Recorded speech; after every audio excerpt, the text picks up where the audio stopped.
সম্মানিত দিনী ভাই সকল, আমরা আজকে মুসলমান জাতি তাম পৃথিবীর দিকে লক্ষ্য করলে দেখা যায় যে মুসলমানরা আজকে আমরা নির্যাতিত, নিপীড়িত মুসলমান, আজকে আমরা মজলুম, হয়রানির শিকার, পেরেশানির শিকার মুসলমান, আজকে আমরা মার খাইতেছি। কথা বলেন সম্মানিত দিনী ভাই সকল, মুসলমান মার খাওয়ার জাতি নয়, মুসলমান সিংহের জাতি। মুসলমান কোনদিনও মার খায় নাই। মুসলমান ওই সময় মার খাইতে শুরু করেছে যেই সময় মুসলমান তাদের নিজের ধর্ম, নিজের কর্ম, নিজের সংস্কৃতি, নিজের সভ্যতাকে বিলীন করে দিয়ে অন্য জাতীয় সভ্যতা সংস্কৃতিকে গ্রহণ করেছে। তখন থেকে মুসলমান মার খাইতে আরম্ভ করেছে। কথা বলে আল্লাহ নবী বিশ্বনবী জনাবে মুহাম্মদুর রাসূলুল্লাহ সাল্লাল্লাহু আলাইহি ওয়াসাল্লাম যে আল্লাহ পাক দ্বীনে মুহাম্মাদি দিয়েছেন, দ্বীনে শরীয়ত দান করেছেন, এটাই হলো চূড়ান্ত শরীয়ত, চূড়ান্ত ইসলাম, চূড়ান্ত ধর্ম, চূড়ান্ত আমাদের একটা পর্যায়। আল্লাহ নবী বিশ্বনবী সাল্লাল্লাহু আলাইহি ওয়াসাল্লাম শেষ ভাষণে বলে গিয়েছেন, আমি তোমাদের মাঝে দুইটি জিনিসকে রেখে যাইতেছি, একটা কিতাব আল্লাহ, দ্বিতীয় সুন্নাত রাসূলি। আমি দুইটা জিনিস তোমাদের মাঝে রেখে গেলাম উম্মত, একটা হলো আল্লাহর কিতাব কোরআনুল কারীম, দ্বিতীয়টি হলো আমার সুন্নাহ, আমার সুন্নাহ, রাসূলের সুন্নাহ, রাসূলের তরিকা। সব হাদিসে রাসূলের সুন্নাহ নয়, কিন্তু সব সুন্নাহ রাসূলের হাদিস। কথা বলেন সম্মানিত মুআদ্দিন, রাসূলের কথা বলে যে আপনি যে আমি হাদিস লিখে যাইতেছি, কারণ হাদিস সমস্ত মানা সম্ভব নয়। এজন্য রাসূল সুন্নাহর কথা বলে গিয়েছেন, সব সুন্নতে মানা সম্ভব। কথা বলেন আর রাসূলের সব হাদিস পাওয়া সম্ভব নয়, রাসূলের সব হাদিস পাওয়া সম্ভব নয়। ইমাম বুখারী রাহিমাহুল্লাহ যিনি 6.5 লক্ষ হাদিস তিনি মুখস্থ করেছিলেন, 6.5 লক্ষ হাদিস তার কাছে বিদ্যমান ছিল, কিন্তু তারপরেও নির্ভেজাল জানার পরেও তিনি 6.5 লক্ষ হাদিস বুখারী শরীফের মধ্যে নিয়ে আসেননি। মাত্র কয়েক হাজার হাদিস, 4000-এর উপরে হাদিস তিনি নিয়ে আসেন বুখারীর মধ্যে। তাহলে বোঝা যায় যে বুখারীর মধ্যে যে 4000, 4500 যে হাদিস আছে, এই হাদিসগুলো হাদিস নয়। ইমাম বুখারীর মধ্যে 6.5 লক্ষ হাদিস ছিল। ইমাম বুখারীর মধ্যে 6.5 লক্ষ হাদিস থাকে, আরো অন্য অন্য যারা ইমাম ছিলেন তাদের মধ্যেও কিছু ছিল। শুধু অন্য অন্য ইমাম নয়, লক্ষ লক্ষ সাহাবায়ে কেরামের মধ্যে হাজার হাজার হাদিস এরকম বিদ্যমান ছিল। সব হাদিস সংগ্রহ করা সম্ভব হয় না। কথা বলেন ঠিক কিনা? সম্মানিত মুআদ্দিন, এজন্য রাসূল বলেন আমি হাদিস রেখে যাই নাই, সুন্নাত রেখে গেছি। কি রেখে গেছি? সুন্নাত রেখে গিয়েছি। এজন্য সুন্নাত মানতে হবে, কোরআন মানতে হবে। কথা বলেন ঠিক কিনা? সম্মানিত মুআদ্দিন, এখন কোরআন আমরা যে মানবো, আজকের ব্যাপারে কোরআন কি বলেছে? কোরআন আজকে এই রজনীর ব্যাপারে কি বলেছে? আল্লাহ পাক রব্বুল আলামিন বলেন, ইন্না আনজালনাহু ফি লাইলাতিন মুবারাকাহ ইন্না কুন্না মুনজিরিন। আল্লাহু আকবার। আল্লাহ রব্বুল আলামিন ডাকতে বলেন, আমি রব্বুল আলামিন এই কোরআনুল কারীম নাযিল করেছি, ইন্না আনজালনাহু ফি লাইলাতিন মুবারাকাহ, পবিত্র একটি মুবারক রজনীতে আমি আল্লাহ এই কোরআনুল কারীম নাযিল করেছি। সুবহানাল্লাহ। আমার ভাইরা, আজকে রজনীটা কোন রজনী? আল্লাহ সুবহানাহু ওয়া তাআলা সেই রজনীর কথা বলে দিয়েছেন মুফাসসিরিন ইকরাম তাফসীরের কিতাবের মধ্যে। এই আয়াতের ব্যাপারে মত পোষণ করেছেন ভিন্ন ভিন্ন। তার মধ্যে একটি মত হলো আল্লাহ সুবহানাহু ওয়া তাআলা যে রাতে কোরআন নাযিল করেছে, সেই রাতটা হলো এই কালামের মধ্যে যে কথা বলা হয়েছে মুবারাকা, লাইলাতুল মুবারাকা, সেটা হলো লাইলাতুল কদরকে বলা হয়েছে। জোরে বলেন সুবহানাল্লাহ। আর এই রজনীটা কোন রজনী? আরেকটা মত ঘোষণা করেছেন সেই রাতটা হলো লাইলাতুল বারাত, লাইলাতুল নিসফে মিন শাবান। সুবহানাল্লাহ।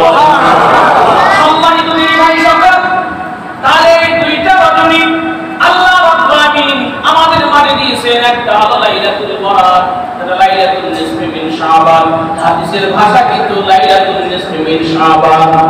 আর এই দেশের মধ্যে এক সময় বর্তমান যেরকম বিশ্বের মধ্যে ইংরেজি ল্যাঙ্গুয়েজ, ইংরেজি ভাষার প্রচলন বেশি, ইংরেজি কথা বলি 21 ফেব্রুয়ারি শহীদ দিবস পালন করার পরেও ইংরেজিতে আমরা অনর্গল কথা বলি, এটা অবাস্তব। এমন একটা সময় ছিল এই পৃথিবীর জমিনের মধ্যে ইন্টারন্যাশনাল ভাষা ছিল ফারসি ভাষা। কোন ভাষা? ফারসি। সেই সময় এই ভাষার প্রচলন হওয়ার কারণে সবে বরাতকে উল্লেখ করা হয়েছে। সবে বরাত মানে সব রাতটা ফারসি ভাষা, সব মানে কি রাত, বরাত মানে ভাগ্য, ভাগ্য রজনী। এই রাতটা আল্লাহ পাক রব্বুল আলামিন ভাগ্য রজনী হিসাবে কবুল করেছেন বান্দা। আল্লাহ নবীজি সাল্লাল্লাহু আলাইহি ওয়াসাল্লামের হাদিস কি বলে এই রাতের ব্যাপারে দেখুন। ও মুসলমান, আল্লাহ নবীজি বলেন ইযা কানাত লাইলাতুন নিসফি মিন শাবান ফাকুমু লাইলাহা ওয়া সুমু ইয়াওমাহা। নবীজি এই রাত পালনের ব্যাপারে, এই রাত জাগরণের ব্যাপারে আমার নবী, আপনার নবী, বিশ্ব নবী ভাষণ দিয়েছেন। উম্মতরা দিক নির্দেশনা দিয়েছেন। উম্মতরা ইজা কানাত, ইজা যখন কানাত পাবে বা হবে লাইলাতুন নিসফি মিন শাবান, লাইলাতুল নিসফি মিন শাবান, শাবান মাসের মধ্যে রজনী যখন তোমরা পাবা কি করতে হবে? ফাকুমু লাইলাহা, ওই রাতে তোমরা কায়েম থাকবে, কিয়াম করবে, অর্থাৎ জাগরণ করবে। জোরে বল সুবহানাল্লাহ। এই নির্দেশনা কার? বিশ্বনবী। এই হাদিসটাকে অবাস্তব করার কোনো কি নাই, বুদ্ধি নাই, সুযোগ নাই। বন্ধুরে, হাদিসকে অস্বীকার করার কোনো বুদ্ধি নাই, কারণ সব হাদিস সবাইকে জানা নাই। কথা বলেন কি না? এই হাদিসটা নিয়ে আসছে বাইহাকি শরীফের মধ্যে। কোথায়? যেরকম বুখারী শরীফ একটা, মুসলিম শরীফ একটা, তিরমিজি শরীফ একটা, সুনানে আবু দাউদ একটা, সুনানে নাসাই একটা, ইবনে মাজাহ শরীফ একটা, এরকম একটা হাদিসের কিতাবের নাম হলো বাইহাকি শরীফ। জোরে কোন মারহাবা। এই বাইহাকি শরীফের মধ্যে এই হাদিসের কিতাবের মধ্যে আছে ইযা কানাত লাইলাতুন নিসফি মিন শাবান ফাকুমু লাইলাহা ওয়া সুমু ইয়াওমাহা। ওই রাত তোমরা জাগরণ করবা। ওই রাত জাগরণ করবে কেমন করে মুসলমান? ওই রাত জাগরণ করতে হবে কেমন করে? পরে বলতেছি নবীজি বল, ওই রাত জাগরিত থাকিয়া পরের দিন তোমরা রোজা রাখবা। ওয়া সুমু ইয়াওমাহা, তোমরা পরের দিন কি করবা? রোজা রাখবা। এই কথা কার? আল্লাহ রাসূলের যদি কথা না হয় থাকে, কেউ যদি রাসূলের কথাকে অস্বীকার করে ঈমান থেকে, ঈমানদার কি টিকবে? ঈমান কি থাকবে? ঈমান কর মুসলিম, ঈমান কি তরে তরে সোজা, মুসলিম হয়েও বহে কি দেব কাঁধে শয়তানি বোঝা।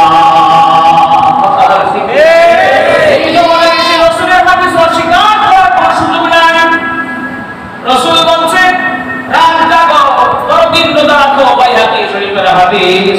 শুধু তাই নয়, নবীজি আরো বলেন, হাদিসের অর্থে বলেছেন, নবীজি আরো বলেন উম্মতেরা রে, এই রাত্রিতে আল্লাহ সুবহানাহু ওয়া তাআলা 14 শাবানের রজনী যখন এরকম ভাবে 14 শাবানের দিন যখন শেষ হয়ে যায়, 15 রাত যখন শুরু হয়ে যায়, অর্থাৎ সূর্য যখন অস্ত যায়, ওই সময় আল্লাহ রাব্বুল আলামিন আরশে আজিম থেকে প্রথম আসমানের দিকে দৃষ্টি দিয়ে দেয়।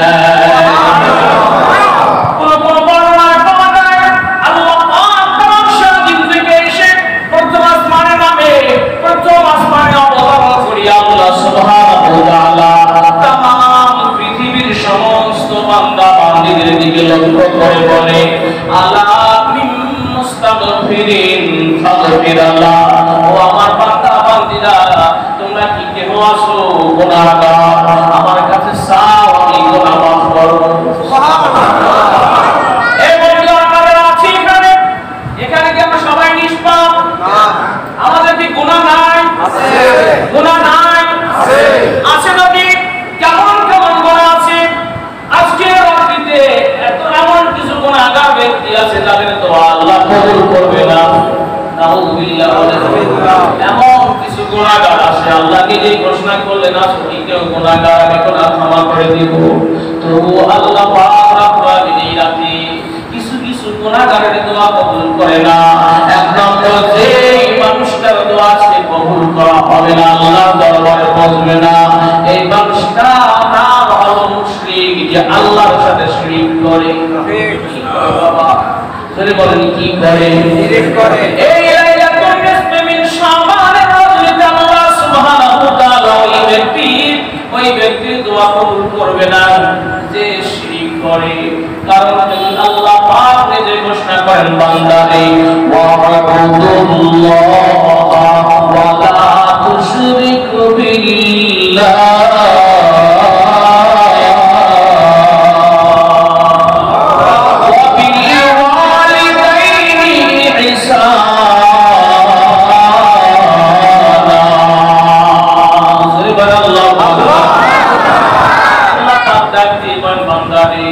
তোমরা আমার ইবাদত করতে গিয়ে আমার সাথে শিরক করবে না, কাউকে আমার সাথে এরকম শরীক সাব্যস্ত করবে না কাউকে। কেন কেন কেন? আল্লাহ পাক আয়াতের মধ্যে বয়ান করেন, ইন্নাশ শিরকা লাযুলমুন আযীম। নিশ্চয়ই শিরক হলো মস্ত বড় অপরাধ। শিরকের মতো বড় অপরাধ দুনিয়ার জমিনে আর কোনো কিছুই হতে পারে না। কথা বলেন ঠিক না? কারণ আল্লাহ পাক ডাক দিবেন, বান্দা আমি রব্বুল আলামিন খালিক, আমি আল্লাহ রব্বুল আলামিন তোমার মালিক, আমি রব্বুল আলামিন তোমার স্রষ্টা, আমি তোমাদের সৃষ্টিকর্তা, তুমি আমাদের মাখলুক, তুমি আমার মাখলুক।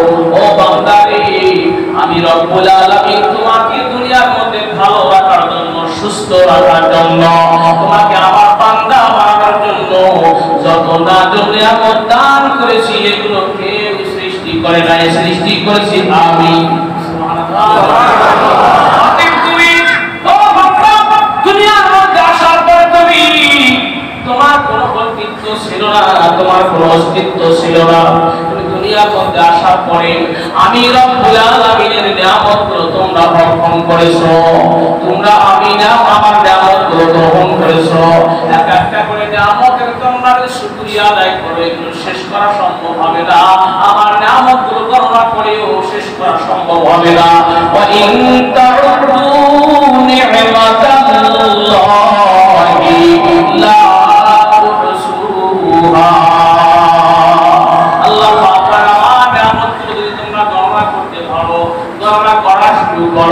গণনা করে শুরু করবা, কিন্তু শেষ করতে পারবা না। সুবহানাল্লাহ। আমার ভাইরা বলেন তো, আমরা দুনিয়ার মধ্যে যখন ছিলাম না, আমরা কি ছিলাম? আল্লাহ পাক আমাদের কিছু হুঁশ দিতেছেন। আমরা যে বড়াই করি, আমরা অহংকারী করি, আমরা গৌরব করি, আমরা সে তাকাব্বুরি করি। আল্লাহ পাক এই জন্য আমাদেরকে পূর্বের কথা স্মরণ করাই দিতেছে, জন্মের কথা স্মরণ করাই দিতেছে। যখন কোনো মানুষের জন্মের কথা স্মরণ করাই দেওয়া হয়, মানুষটা ছোটখাটো হয়ে যায়। কথা বলেন ঠিক কি? বলে তোমার জন্মই ভালো হয়েছে, আজকে আমার সামনে বড় কথা বলতেছ। আল্লাহ পাক বলে, ওই সমস্ত তাকাব্বুর অহংকার যারা করে, শিরক যারা করে, মুশরিক যারা, আল্লাহ পাকের কুফরি যারা করে, এদেরকে আল্লাহ স্মরণ করে বলতেছে, ও বান্দা, কৃষ্ণের কথা চিন্তা করছো? আল্লাহ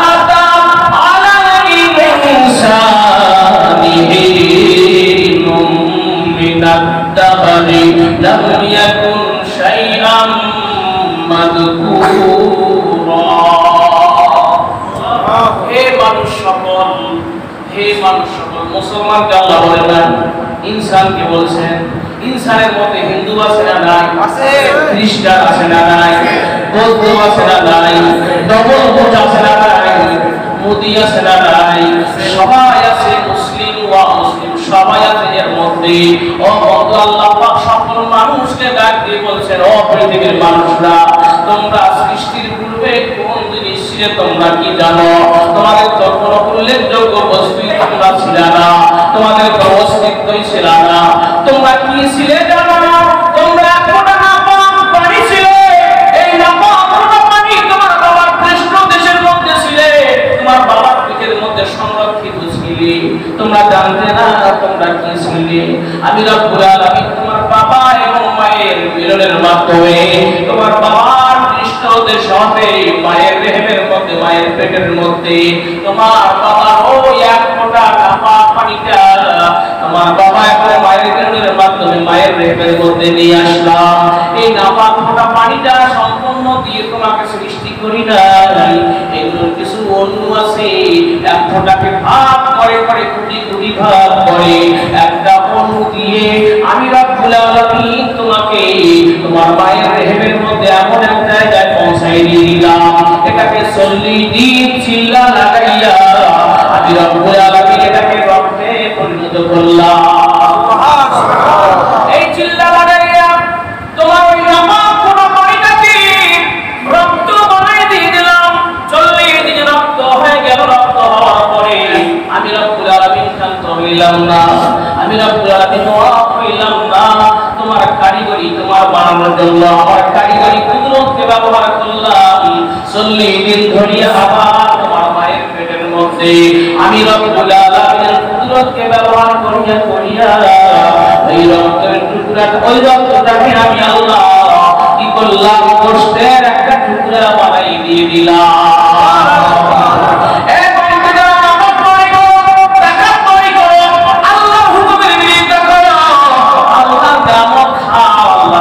ঘোরাফেরা করো, আল্লাহর জমিনে চলাফেরা করো, আল্লাহর সূর্যের আলো ব্যবহার করো, আল্লাহ পাকের এরকম চন্দ্রের আলো ব্যবহার করো, আল্লাহ পাকের গাছের ফল খাও, আল্লাহ পাকের গাছের এরকম ভাবে জমিনের ধান ফসল থেকে চাউল খাও, ভাত খাও। এগুলো তোমার কোনো বাবা তৈরি করে নাই, এগুলো কোনো মন্ত্রী তৈরি করে নাই, এগুলো কোনো প্রধানমন্ত্রী তৈরি করে নাই, এগুলো তৈরি করেছি আমি আল্লাহ। আল্লাহকে কেমন করে তোমরা বলো, কাইফা তাকফুরুনা বিল্লাহ, তোমরা কেমন করে আল্লাহর কুফরি করো, নাশকরি করো। আমার আল্লাহ স্মরণ করাই দিবেন বান্দারে। 40 দিন অতিবাহিত যখন হয়ে গেল, আরে রব্বুল আলামিন এই গোশতের টুকরাটাকে আমি গোশতের টুকরা রাখলাম না, এটাকে আমি নরম হাড্ডি বানাই দিয়ে দিলাম। সুবহানাল্লাহ বলেন। হাড্ডি কে বানাইছে? আমার আব্বা আম্মা বানাইছে নাকি? না না না, কোন মন্ত্রী মিনিস্টার বানাইছে নাকি? না না না, এই হাড্ডিটাকে বানাইলো আমার আল্লাহ। এজন্য আল্লাহ পাক ডাক দিয়ে বলেন,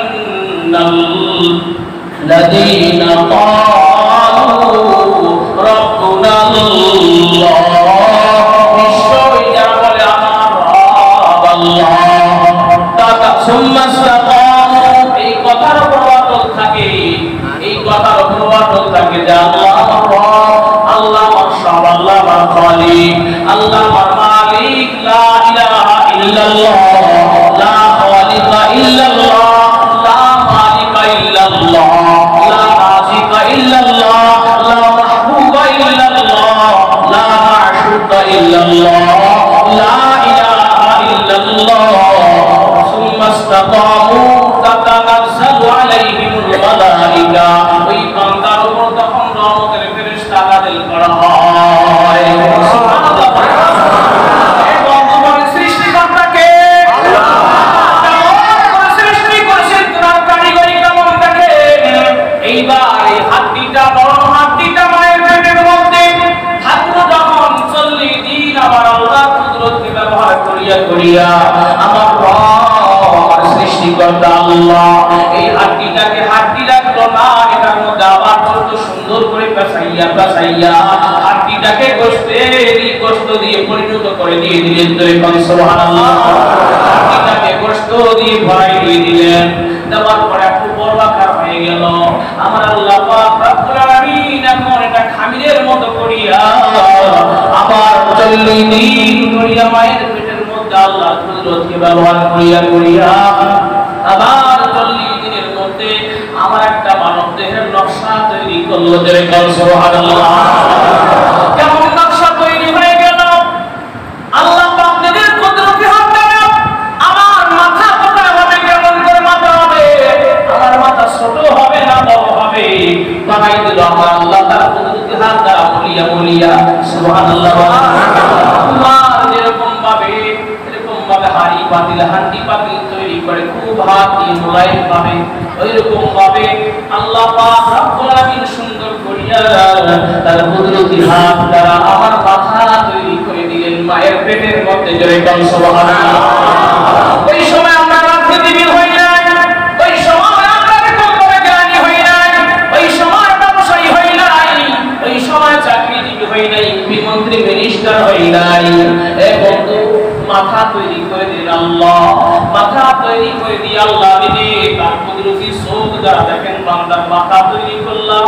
এবার চোখটা কিভাবে তৈরি করা যায়, কোন জায়গায় চোখটা দেওয়া যায়, কেমন করে চোখ দেওয়া যায়, আল্লাহ খুব চিন্তা ফিকির করিয়া সুন্দর করে আমার কপালের মধ্যে, আমার কপালের নিচে এরকম ভাবে দুইটা চোখের পুতলি দিল বসাইয়া।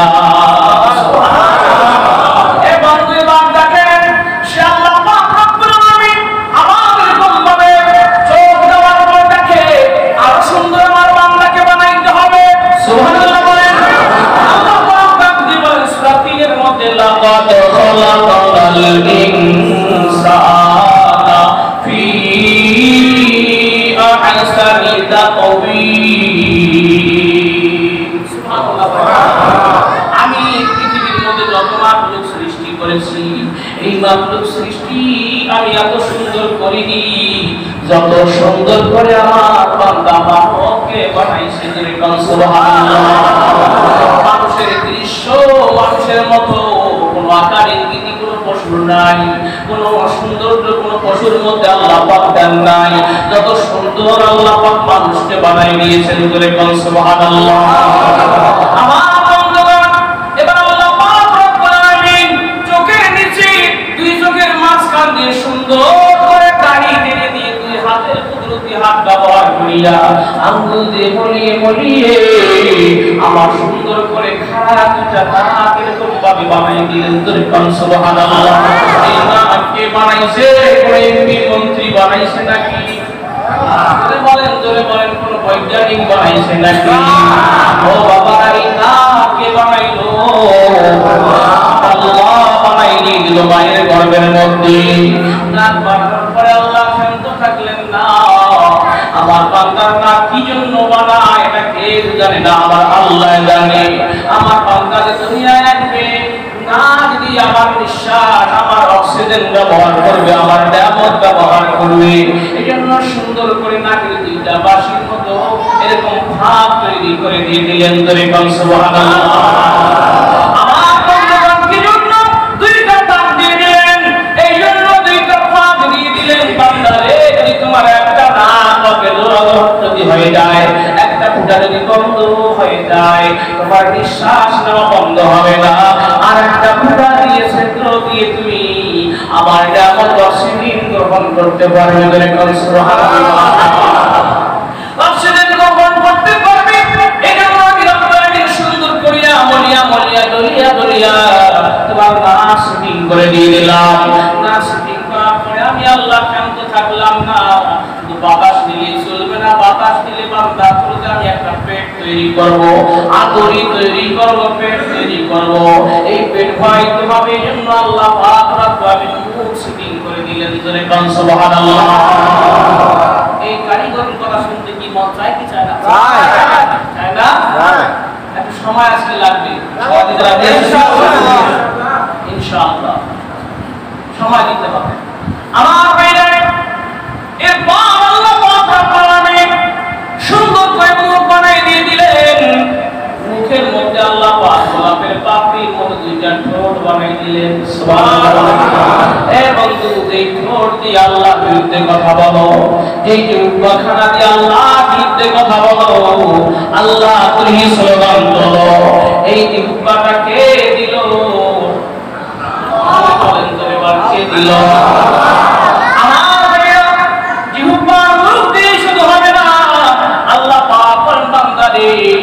আমি রব্বুল আলামিন তোমার জিহ্বা এবং মুখ দিয়ে শান্ত এলাম না, সুন্দর করে আবার মলিয়া মলিয়া পাইপের মতো তোমার একটা গলা তৈরি করে দিলাম। গলা তৈরি করে শান্ত এলাম না, আমি তোমার দেহ পিঞ্জরা বানাই দিয়ে দিলাম। দেহ পিঞ্জরা বানানোর পরে দুই পাশে দুইটা হাত সেটিং করে দিয়ে দিলাম। দুইটা হাত সেটিং করার পরে শুধু শান্ত রইলাম না, আমি কলিজা ফুসফুস এবং হাত তৈরি করলাম।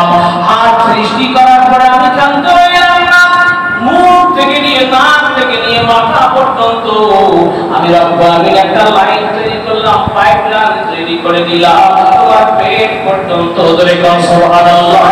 নারী এবং ভুঁড়ি তৈরি করে দিলাম বান্দা। এরপর তোমার সুন্দর করে আমি ডলিয়া ডলিয়া মলিয়া মলিয়া কোমর তৈরি করলাম, তোমার দুইটা হাত তৈরি করলাম, দুইটা পা তৈরি করে দিলাম।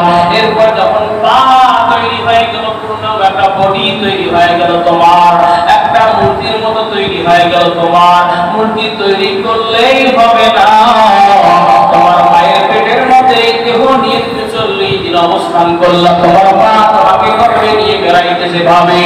আমি রব্বুল আলামিনের পুরো তামাম 40 দিন পরে ওই দেহটাকে আমি চিন্তা করার জন্য বানাফাখা ফীহি মির রূহিনা।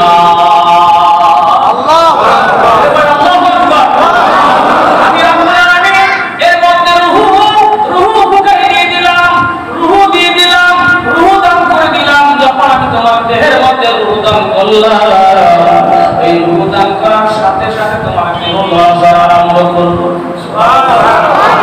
ও বাবা, রূহ কি জিনিস যুবক ভাইরা?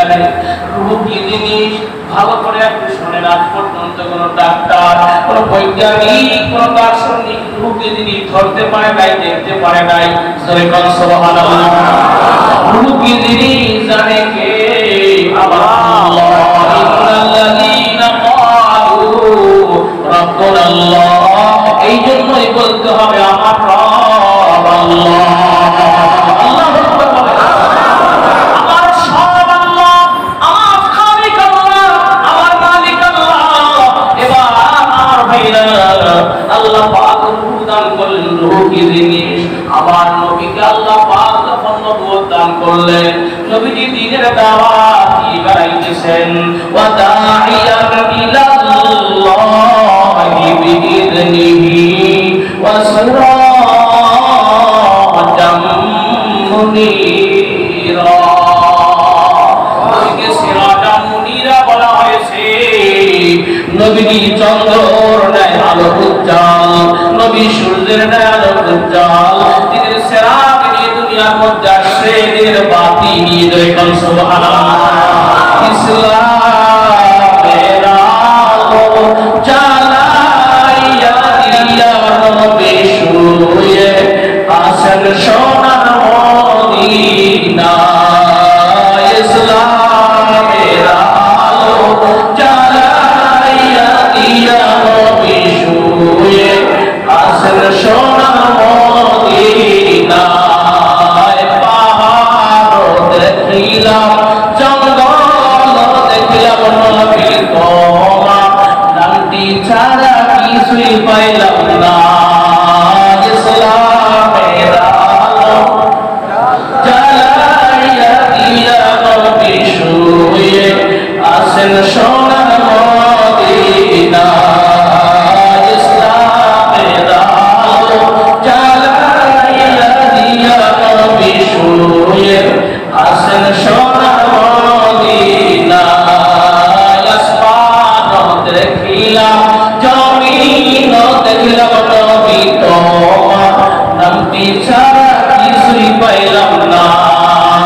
ইসলামের আলো জ্বালাইয়া দিয়া নবী শুয়ে আছেন সোনার মদিনা। কথা বলেন ঠিক? সেই নবীর আশা করিতে হবে। ও মুসলমান, সেই নবীর সুন্নাত মানতে হবে। তাহলে আল্লাহর নবীর একটা সুন্নাত যদি মানা যায়, কি লাভ পাবেন? বিশ্ব নবী বলেন, উম্মতেরা, মান আহাব্বা সুন্নতি ফাকাদ আহাব্বানি ওয়া মান আহাব্বানি কানা মাই ফিল জান্নাহ। সুবহানাল্লাহ।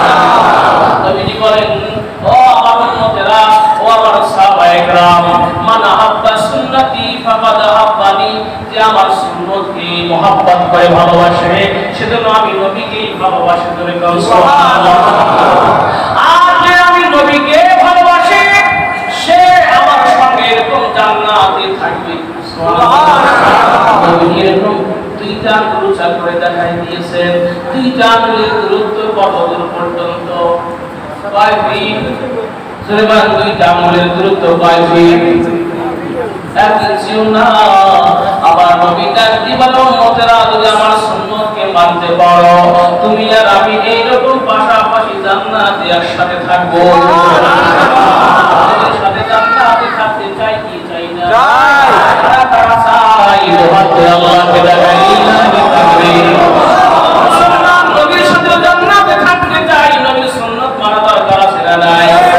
আল্লাহ সবাইকে নবীর সুন্নাত মানার তৌফিক দাও। সবাই বলে আমার যুবক ভাইরা, নবীর সুন্নাত আমরা দুনিয়া থেকে যদি বিদায় হয়ে যাই কোন সুন্নাত নিয়ে যাব কবর পর্যন্ত আপনারা কি জানেন?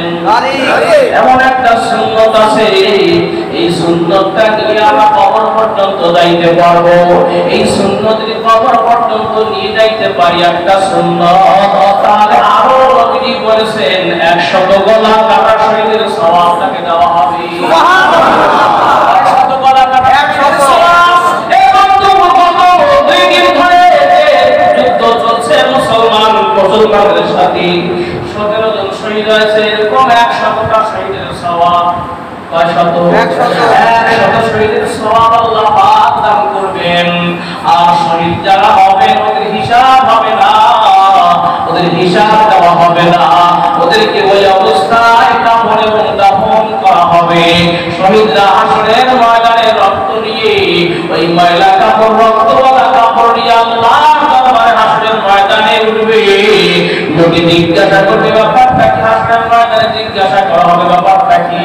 কারো গায়ে রক্ত দেখা যায় না, তোমার গায়ে রক্ত কেন? ব্যাপারটা কি? ডাক দিয়ে বলবে আল্লাহ তোমার নবীর উপর যে দ্বীন ইসলাম তুমি দিয়েছিলা, ইন্নাদ দীনা ইনদাল্লাহিল ইসলাম, এই ইসলাম ধর্ম তোমার নবী রেখে দুনিয়া থেকে বিদায় হয়ে চলে আসছে।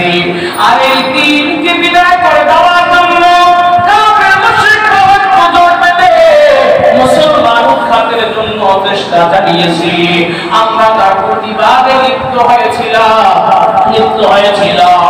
আমরা প্রতিবাদ করতে গিয়েছিলাম, আমাদের বুকের মধ্যে গুলি চালানো হয়েছে। তাই সেই রক্ত নিয়ে আজকে তোমার দরবারে হাজির হয়েছি। সুবহানাল্লাহ। আল্লাহ পাক রাজি করবেন ও শহীদ, তুমি যে তোমার জন্য আমার ইসলামের জন্য আমার নবীর রক্ত মাখা দ্বীনকে তুমি আঁকড়ানোর জন্য বুকে গুলি দিয়ে ছাড়া বানাই দেওয়া হয়েছে। যাও তোমার হিসাব হবে না, বিনা হিসাবে আজকে তোমাকে জান্নাত দেওয়া হলো। সুবহানাল্লাহ। আল্লাহ পাক রব্বুল আলামিন ফেরেশতা নিযুক্ত করে দিয়েছেন জান্নাতের গেটের মধ্যে। একজন ফেরেশতা তাকে এরকম ভাবে অভ্যর্থনা জানাইয়া, স্বাগতম ওয়েলকাম জানাইয়া জান্নাতের গেট পর্যন্ত নিয়ে যাবে। এবং জান্নাতের গেটের মধ্যে তার রক্ষী ফেরেশতারা ঘোষণা করবেন সালামুন কাওলাম মির রাব্বির রহিম। সুবহানাল্লাহ। সালামুন কাওলাম মির রাব্বির রহিম। রবের পক্ষ থেকে তোমাদের উপর শান্তি বর্ষিত হোক। জোরে বলেন সুবহানাল্লাহ। রবের পক্ষ থেকে সালাম, আল্লাহর পক্ষ থেকে সালাম। এই সালাম দেওয়া দরকার আছে না নাই? এই সালাম যদি পাইতে চাই আল্লাহ পাক ডাক দিবেন বান্দা ইয়া আইয়ুহান নাস উবুদু রাব্বাকুমুল্লাযী খালাকাকুম। হে লোক সকল তোমরা ইবাদত করো ওই রবের যিনি তোমাদেরকে সৃষ্টি করেছেন। আল্লাহ মুমিনদেরকে বলেন নাই, কাফেরদেরকে বলেন নাই, সকল মানুষকেই আল্লাহ বলেছেন। কথা বলেন ঠিক কি? মানুষের মধ্যে আদম থেকে নিয়ে আজ পর্যন্ত যত মানুষ, যত দেশে, যত গোষ্ঠী, যত সম্প্রদায়ের মানুষ আছে, সব সম্প্রদায়ের মানুষের মধ্যে শামিল। আয়াতের মধ্যে আল্লাহ সকল মানুষকে লক্ষ্য করে বললেন ও মানুষ সকল, যে রব আমি তোমাকে আমাদেরকে সৃষ্টি করেছে আমার কারিগরি দিয়ে, ওই রবের তোমরা ইবাদত বন্দেগী করো।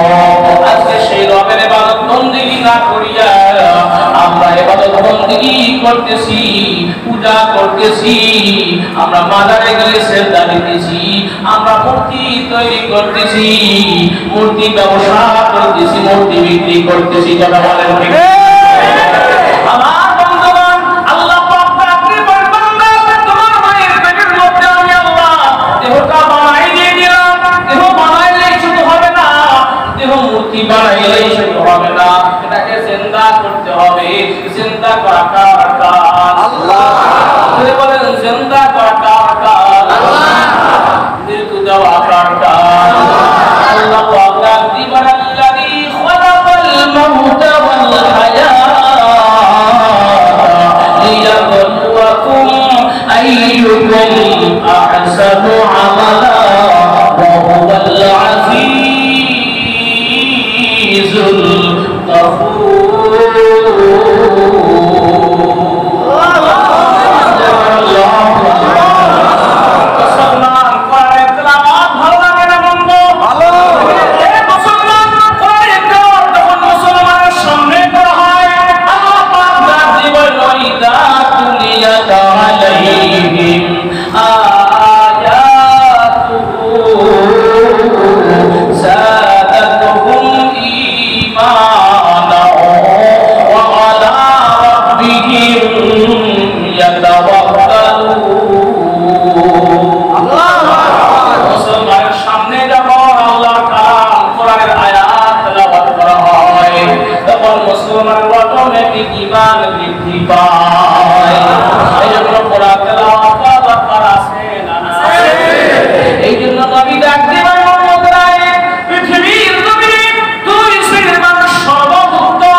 সবচেয়ে উত্তম মানুষ। উত্তম হতে গেলে কোরআন শরীফ নিয়ে উত্তম হবে, কোরআন ছেড়ে দিয়ে উত্তম হওয়া যায় না। আজকে ভারতের মধ্যে কথা উঠেছে কোরআনের কিছু আয়াত নাকি বাদ দিতে হবে। তুমি বলেন নাউযুবিল্লাহ। এই দুঃসাহস থেকে দেখাইছে আল্লাহ কোরআন বাদ দেওয়া কি সম্ভব? না না না। আল্লাহ পাক ডাক দিবেন বাল হুয়া কুরআন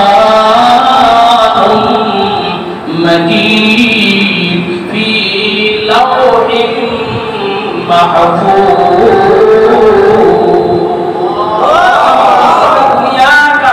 লিপিবদ্ধ করা কোনো কিতাব না, কোনো একটা পাণ্ডুলিপি না। এই কোরআনুল কারীম হলো স্বয়ং লাওহে মাহফুজের কালাম, আমার আল্লাহর কথা।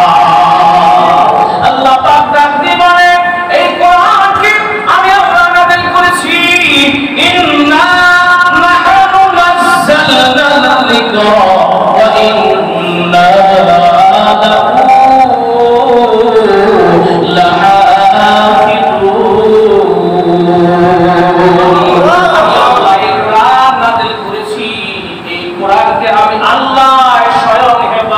দায়িত্ব নিয়েছি।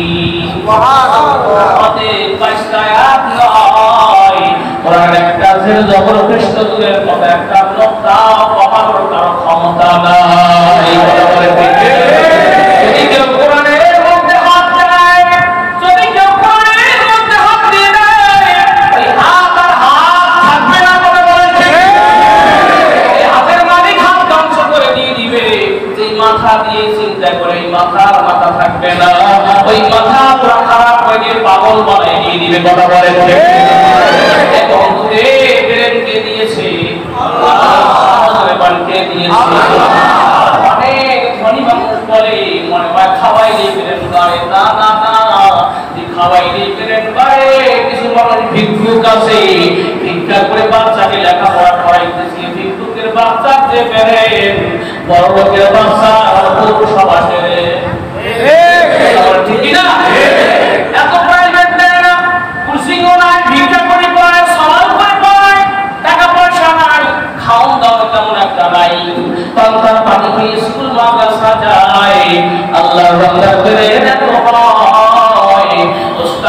পর্যন্ত আশ্চর্য হয়ে যায়। কথা বলেন কে? এই ব্রেন কে দিয়েছেন? আল্লাহ। ছেলের মধু খাওয়া, ঘি খাওয়া, সকালবেলা ডিম খাওয়া, ডিমের পোস্ট খাওয়া, এত খাওয়া, দুধ খাওয়া, এত কোরমা পোলাও বিরিয়ানি খাওয়া, আপেল খাওয়া, আঙুর খাওয়া, বেদানা খাওয়া, কত ফল ফ্রুট তাদের খাওয়া, ফ্রিজে ভর্তি বাচ্চা স্কুল গেছে, এসে জন্য এগুলো পায় খাইতে, এই জন্য রুটিন করে খাওয়ায়, তারপরে বেরেন এমন বেরেন সবার বেরেন কোনো কাজ করে না। কথা বলেন এই বেরেন কে দিয়েছে?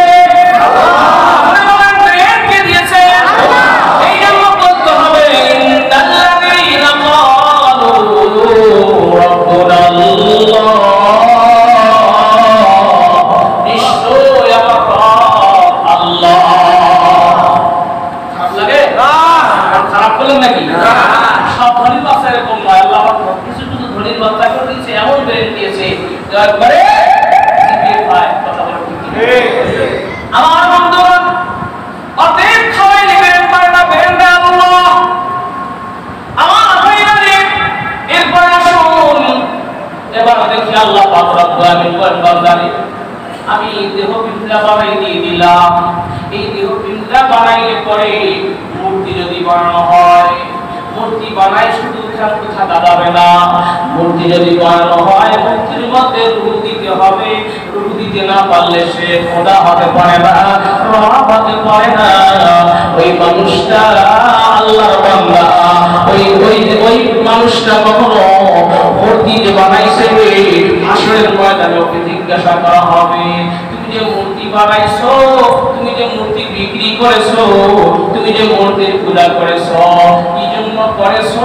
আজকে ওই মূর্তিকে রূহ দান করো, কারণ রূহ দান করা আমার কাজ। এই মূর্তিটা বানানো, মানুষের দেহটা বানানো হলো আমার কাজ। যে দেহ বানাবে সেই রূহ দিবে। তুমি দেহ কেন বানাইছো? আজকে রূহ দান করো। পারবে নাকি? মূর্তি বানানো সহজ, কিন্তু দেহের মধ্যে রূহ দেওয়া কি সহজ? আজ পর্যন্ত কোন ডাক্তার রূহ দিতে পারছে নাকি? আজ পর্যন্ত কোন মানুষ কাউকে রূহ দান করতে পারে না। ও বন্ধুরে, এজন্য আল্লাহ হাসরের ময়দানে যারা এরকম মূর্তি বানায় ওদেরকে জিজ্ঞাসা করা হবে, ও বান্দা তুমি যে আমার দেওয়া ব্রেন পাইয়া, বুদ্ধি পাইয়া অকালে ব্যয় করেছো, উকালে ব্যয় করেছো, মূর্তি বানাই দিয়েছো, এখন মূর্তিটাকে রূহ দান করো। বান্দা বলবে আল্লাহ এটা আমার কাজ নয়। আল্লাহ বলবে কেন তাহলে তুমি দেহ বানাইলা? যা ওই দেহ বানানোর কারণে, আমার কারিগরির উপর হাত দেওয়ার কারণে তোমাকে আজকে চির জাহান্নামী বানাই দিলাম। খালিদিনা ফিহা আবাদা। সূরা বাইনার মধ্যে আল্লাহ পাক ডাক দিয়ে বলেন, নিশ্চয়ই যারা কাফের এবং মুশরিক, যারা মূর্তি পূজা করে, মূর্তি বিক্রি করে, মূর্তি বানায়, ওদের জন্য চির জাহান্নাম। এজন্য কাফের মুশরিক মৃত্যুবরণ করলে কোন দোয়া করি আমরা? ওই সূরা বাকিনার আয়াতটা আমরা পড়ি। কি আয়াত? ইন্নাল্লাযীনা কাফারু মিন আহলিল কিতাবি ওয়াল মুশরিকিনা ফি নারি জাহান্নাম খালিদিনা ফিহা আবাদা। নিশ্চয়ই যারা কাফের, নিশ্চয়ই যারা মুশরিক, ইন্নাল্লাযীনা কাফারু মিন আহলিল কিতাবি ওয়াল মুশরিকিনা ফি নারি জাহান্নাম খালিদিনা ফিহা আবাদা। এই মানুষগুলো চিরস্থায়ীভাবে জাহান্নামে রাখতে চলবে। এই জন্য মূর্তি বানাও যাবে না, মূর্তির পূজাও করা যাবে না, মূর্তি বিক্রি করাও যাবে না। তেরোটায় হারাম। তেরোটা কি হারাম? তেরোটা কি হারাম? এখন এটাতে আমরা পেয়েছি খুব হারাম, পরে গেলে হবে বড় হারাম। কথা বলেন ঠিক? মুসলমান ভাইরা আল্লাহ পাক দিবেন বান্দা কিসের বড়াই করো যে রূহ দান করতে না পারো, কেন বানাইলা? আমি রব্বুল আলামিন ফানাফাযা ফীহি মির রূহিনা। এবার আমি আল্লাহ এই দেহের মধ্যে যখন রূহ দান করলাম, মায়ের পেটের মধ্যে খুব লড়াপড়া করেছো তুমি, এবার লড়াপড়া শুরু করে দিয়েছো। হাত লড়াইতে পারো, পা লড়াইতে পারো, মাথা দিয়ে মাঝে মাঝে মাঠে এরকম গুতা মেরেছো, মায়ের কলিজা মনে হয় খান খান হয়ে যায়। কথা বলেন ঠিক? মা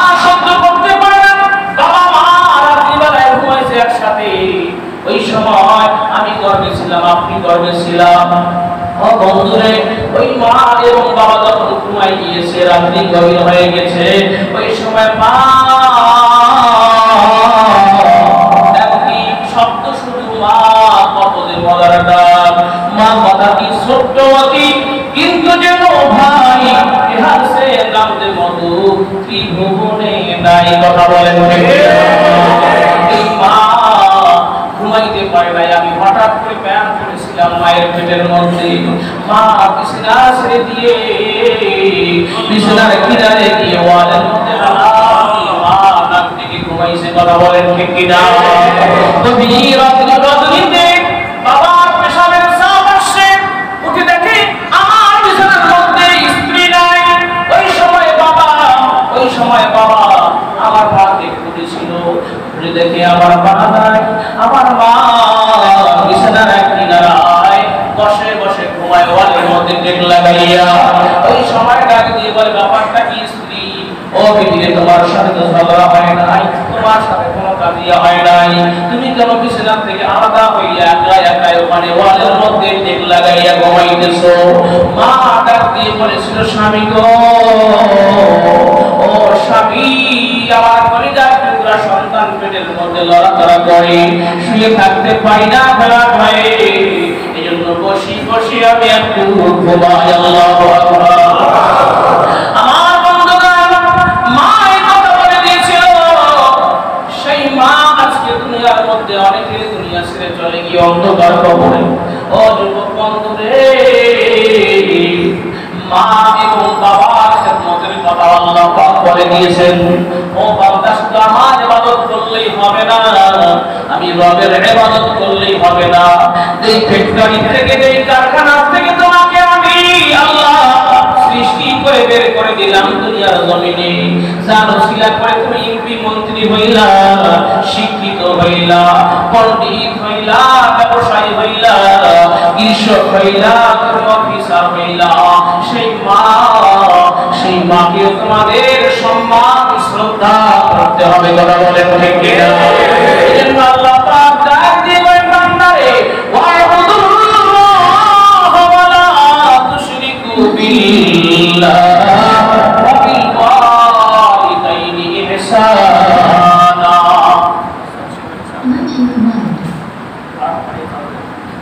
আমার ভাইয়ারে, আল্লাহ পাক রব্বুল আলামিন ডাক দিয়ে বলেন, ও বান্দারে, ওয়া'বুদুল্লাহ ওয়া লা তুশরিকু বিল্লাহ, আল্লাহর ইবাদত করো, আল্লাহর সাথে শরীক সাব্যস্ত করিও না।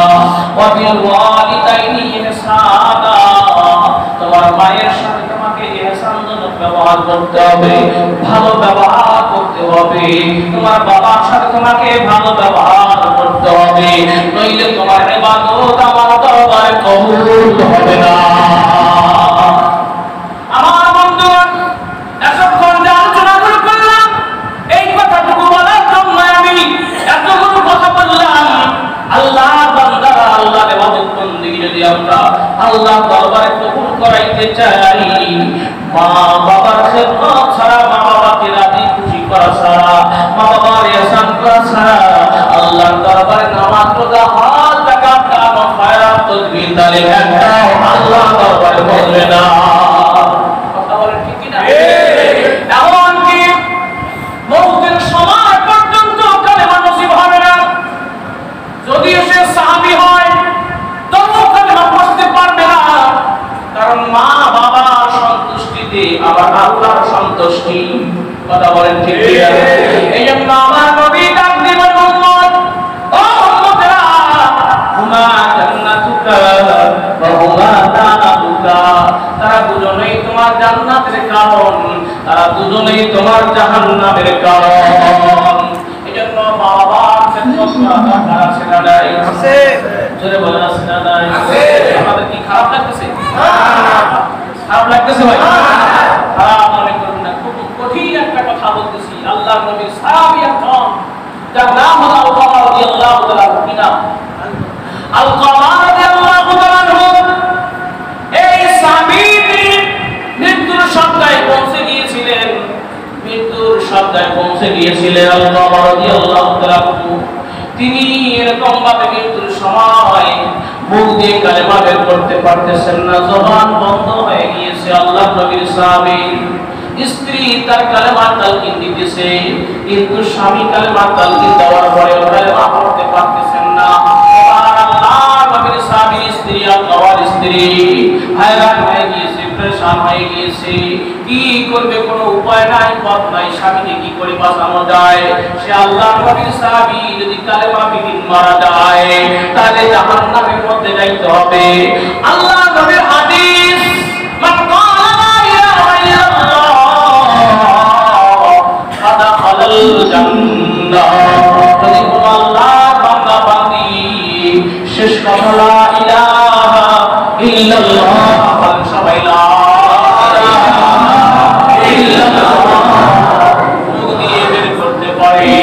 আল্লাহ পাক রব্বুল আলামিন ওই বান্দাকে আল্লাহ জান্নাতে পৌঁছাই দিবে,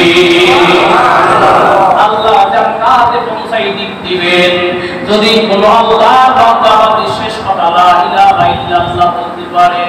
এবার আল্লাহর নবীর সাহাবীর স্ত্রী দাবি এবার কি করে পরেশান হয়ে গিয়েছে।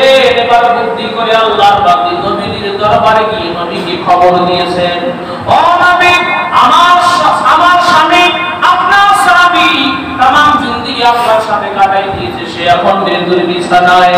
ও নবী গো, দুঃসংবাদ হলো আমার স্বামী কালেমা পড়তে পারতেছে না, জবান বন্ধ হয়ে গেছে। আমি তালকিন দিয়েছি, কালেমা পড়তে পারতেছেন না, মনে হয় বেঈমান হয়ে মারা যাবে। আল্লাহ নবী ডাক দিয়ে বলেন, কি বলো তুমি? বেলালকে ডাক দাও, বেলাল আয়, জলদি করে ছুটে চলে আয়। বেলাল রাদিয়াল্লাহু তাআলা ছুটে চলে আসলেন। আসার পরে এবার নবীকে ডাক দিয়ে বলেন, দাও আমার সাহাবী তোমাদের ভাই আল্লাহর একটু খবর দাও, কি অবস্থা দেখো। সে নাকি মুমূর্ষু অবস্থায় কালেমা পড়তে পারতেছেন না। বেলাল রাদিয়াল্লাহু তাআলা দৌড় দিয়ে চলে গেলেন ওই আল্লাহর বাসায়, যাইয়া কালেমা তালকিন দেওয়া শুরু করলো। কিন্তু না কিছুতেই কালেমা পড়তে পারতেছেন না।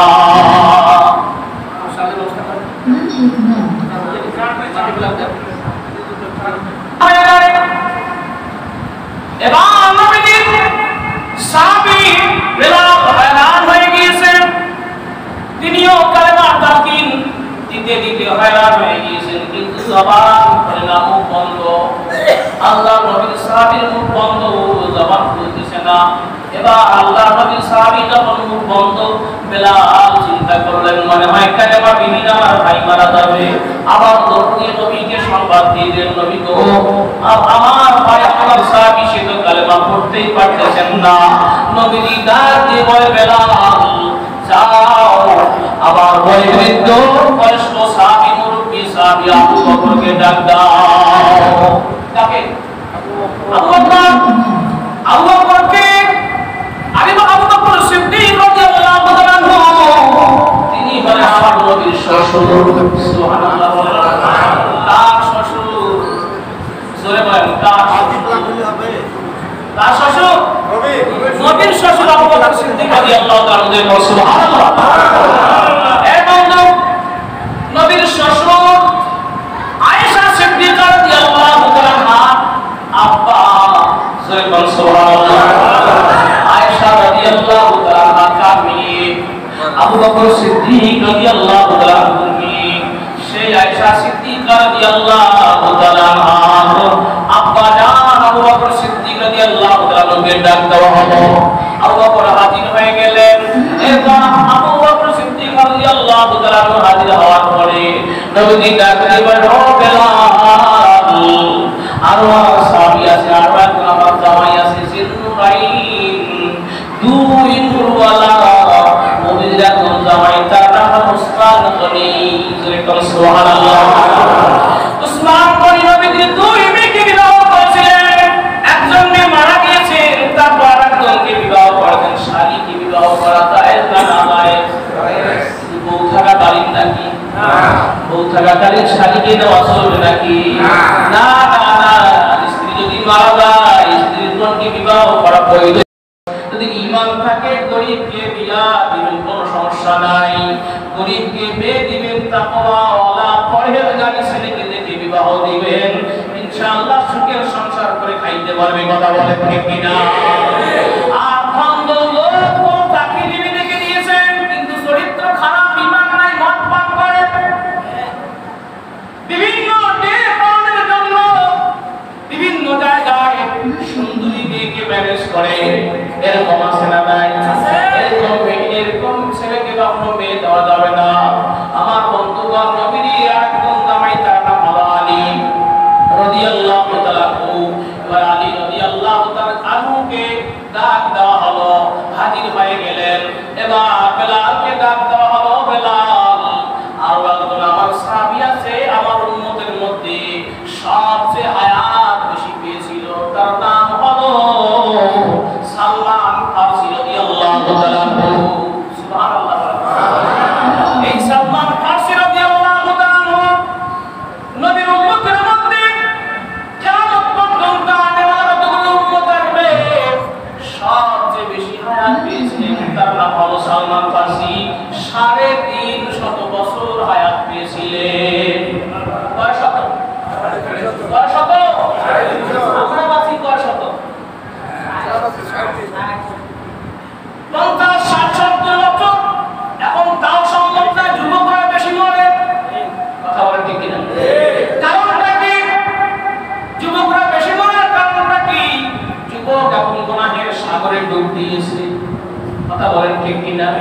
এই জন্য অকালে মৃত্যু হবে। গুনাহের সাগরে যারা ডুব দেয়, অকালে তাদের মরণ হয়।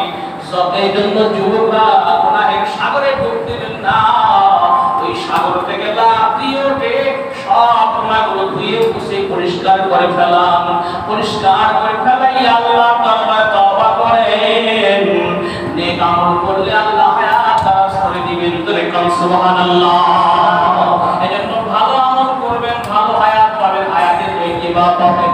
এজন্য ভালো আমল করা দরকার আছে না নাই? আমার ভাইয়ারে আমার বন্ধুগণ, হযরতে সালমান ফারসি রাদিয়াল্লাহু তাআলা আনহু চলে আসলেন। এই কয়েকজন জবরদস্ত সাহাবী রাসূলের দরবারে হাজির হয়ে গেলেন। রাসূলের দরবারে যখন হাজির হয়ে গেলেন, আল্লাহর নবী ডাক দিয়ে বলেন, ও সাহাবীরা, তোমাদের ভাই হযরতে আলকামা, সে তামাম জিন্দেগি আমাদের সাথে কাটিয়েছেন, কিন্তু আজকে সে মুমূর্ষ অবস্থায় মৃত্যুর বিছানায় শুয়ে পড়েছেন। দুঃসংবাদ, তার জবান বন্ধ হয়ে গিয়েছে, কালেমা পড়তে পারতেছেন না। ওই সাহাবীকে যাও একটু দেখো, দেমার দাড়ি করো এবং ওকে একটু কালেমার তালকিন দিয়ে আসো। আমার ভাইরা রে, সব সাহাবী ছুটে চলে গেলেন। জবরদস্ত সাহাবী ছুটে চলে গেলেন।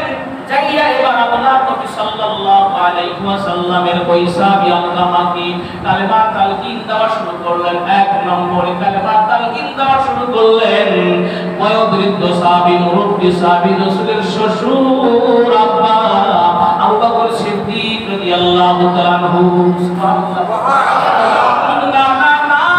আল্লাহর বান্দার জবান থেকে কালেমা বের হয় না। এরপর নবীজি সাহাবী, দ্বিতীয়জন সাহাবী হযরত ওমর রাদিয়াল্লাহু তাআলা আনহু। হযরত ওমর উনিও কিন্তু রাসূলের শ্বশুর। জোরে কোন সুবহানাল্লাহ। উনিও রাসূলের শ্বশুর। দেখেন কি মজাটা, রাসূলের শ্বশুর দুইজন। হযরত ওমর উনিও রাসূলের শ্বশুর। ওমরের মেয়ের নাম হলো হাফসা। সমস্ত উম্মতের মা হলো হাফসা রাদিয়াল্লাহু তাআলা আনহা। জোরে কোন সুবহানাল্লাহ। রাসূলের স্ত্রীর নাম হলো হাফসা, ওমরের মেয়ে। আবু বকর রাদিয়াল্লাহু তাআলা আনহুর মেয়ে। রাসূলের কাছে হযরত ওমর রাদিয়াল্লাহু তাআলা আনহুর মেয়ে রাসূলের কাছে দুইজন শ্বশুর। এবার হযরত ওমর রাদিয়াল্লাহু তাআলা আনহু নবীর ওই সাহাবীকে কালেমা তালকিন দিতেছে, কালেমা পড়তে পারেন না। এবার 3 নম্বর সাহাবী হযরত এরকম ভাবে ওসমান জিন্নুর রহিম নবীর জামাই পালায়বার নবীর জামাই এবার কালেমার তালকিন দেওয়া শুরু করলো ওসমান রাদিয়াল্লাহু তাআলা। তারপরে কালেমা পড়তে পারেন না দ্বিতীয় জামাই এবার হযরত আলী রাদিয়াল্লাহু তাআলা তিনিও কালেমা তালকিন দেওয়া শুরু করলেন, কিন্তু পারতেছেন না, কালেমা পড়েন না। আমার ভাইরা, সর্বশেষ সবচেয়ে বয়স্ক সাহাবী যিনি রাসূলের উম্মতের মধ্যে 350 বছর হায়াত যিনি পেয়েছেন, এবার সেই সালমান ফারসি রাদিয়াল্লাহু তাআলা কালেমার তালকিন দেওয়া শুরু করলেন। তারপরে কালেমা পড়তে পারতেছেন না আল-বাবা রাদিয়াল্লাহু তাআলা। এবার হযরত আবু বকর সাহাবী ডাক দিয়ে বলে, ও বেলাল ভাই, জলদি করে যাও, রাসূলের দরবারে একটা সংবাদটা দিয়ে দাও, মনে হয় সে বেঈমান হয়ে মারা যাবে। এই আল্লাহর নবী সাহাবী যদি বেঈমান হয়ে মারা যায়, কলঙ্ক হয়ে যাবে, একটা দাগ হয়ে যাবে। আমার বন্ধুগণ, এবার আবু বকর রাদিয়াল্লাহু তাআলার কথা শুনিয়া বেলাল রাদিয়াল্লাহু তাআলা দৌড় দিয়ে রাসূলের দরবারে হাজির হলেন। নবীকে দুঃসংবাদটুকু পৌঁছাই দিয়ে দিলেন। নবীজি ডাক দিয়ে বলেন, ও দেখো তার মা এবং বাবা বেঁচে আছে নাকি? মা এবং বাবা আপনাদের খারাপ লাগতেছে না? যারা বাইরে আছেন ভেতরে আসেন, জরুর সারবেন, চলে আসেন, অল্প সময়ের মধ্যে দোয়া হবে। আমি যে ঘটনাটা বলতেছি, এই ঘটনাটা বলার পেছনে একটাই কারণ যে আল্লাহর ইবাদত বندگی করার পরে মা বাবাকে খুশি করতে যদি বলে, যদি মা কাফেরও হয়, বাবা যদি কাফেরও হয়, তবুও তার সেবা মুসলমান ইসলাম ধর্ম করার জন্য বলেছে। কথা বলেন ঠিক? আমার বন্ধুগণ, এবার আল্লাহর নবীর সাহাবী হযরত বেলাল হাবশীকে নবীজি ডাক দিয়ে বলেন, বেলাল রে, যাও দেখো তার মা এবং বাবা বেঁচে আছে নাকি। বেলাল ডাক দিয়ে বলে, ইয়া রাসূলুল্লাহ, ইয়া হাবিবাল্লাহ, জানি তার মা দুনিয়ায় বেঁচে আছে, কিন্তু তার বাবা বেঁচে নাই, সে এতিম মানুষ, তার বাবা দুনিয়া ছেড়ে চলে গিয়েছেন। এবার নবী ডাক দিয়ে বলেন, বেলাল, তার মাকে ডাক দিয়ে নিয়ে আসো আমার কাছে, তার কাছে, আমি নবীর কাছে তার মাকে ডাক দিয়ে নিয়ে আসো। যদি তার মা চলতে না পারে, অচল হয়, হাঁটতে না পারে, চলতে না পারে, আমি নবীজি ওই মায়ের দরবারে যাব। ধরে কান আল্লাহু আকবার। সংবাদ পৌঁছাই দেওয়া হলো মায়ের দরবারে। বেলাল দৌড়ে গিয়ে মাকে সংবাদ দিয়ে দিল। সংবাদ পাওয়ার পরে বৃদ্ধা মা ডাক দিয়ে বলে, বাবা বেলাল, ও বাবা বেলাল রে, নবীজি কষ্ট করে আমার দরবারে আসবে, এটা মা আমি সহ্য করতে পারি না। ধরে কান আল্লাহু আকবার।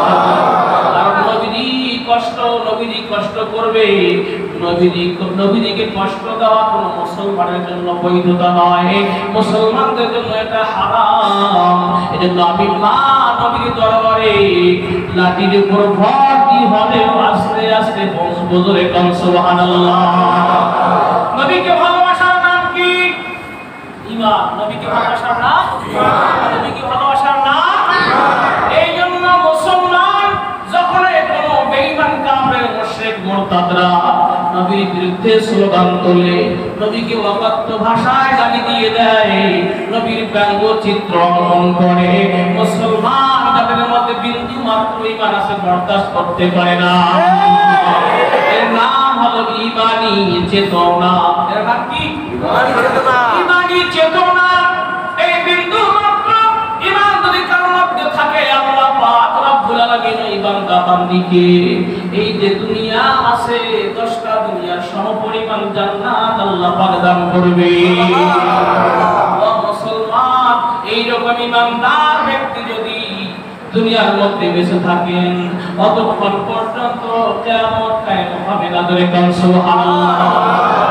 আমার বন্ধুগণ, সামনের দিকে এবার চলি। আল্লাহর বান্দা হযরতে আলকামার মা এবার লাঠির উপর ভর দিয়ে আল্লাহর নবীর দরবারে আসতেছে, কবরে হেরিয়ে গিয়েছে বয়সের ভাবে। এরকম বৃদ্ধা মা নবীর দরবারে এসে সালাম প্রদান করলেন। সালাম দিয়ে ডাক দিয়ে বলেন, ইয়া রাসূলুল্লাহ, ইয়া হাবিবাল্লাহ, আপনি নাকি আমাকে ডাক দিয়েছেন, স্মরণ করেছেন। আল্লাহর নবী ডাক দিয়ে বলে, মা, একটা কথার জন্য তোমাকে ডাক দিয়েছি মা। কি কথা? নবীজি বলুন। ডাক দিবেন মা ওই যে তোমার আলকামা তোমার কলিজার টুকরা সন্তান রে মা তার আমল কেমন ছিল একটু বলতে পারো ও মা তার আমল একটু বিবরণ দিয়ে দাও আলকামা রাদিয়াল্লাহু তাআলা আমল কেমন আমল ছিল মা ডাক দিবেন ইয়া রাসূলুল্লাহ ইয়া হাবিবাল্লাহ আমি মা আমার যে আপনি বেশি জানেন আপনি বিশ্বনবী সে তো আপনার সাহাবী तमाम जिंदगी আপনার সাথে কাটিয়ে দিয়েছেন ও নবী গো আপনি তো ভালো জানেন নবীজি ডাক দিবেন মা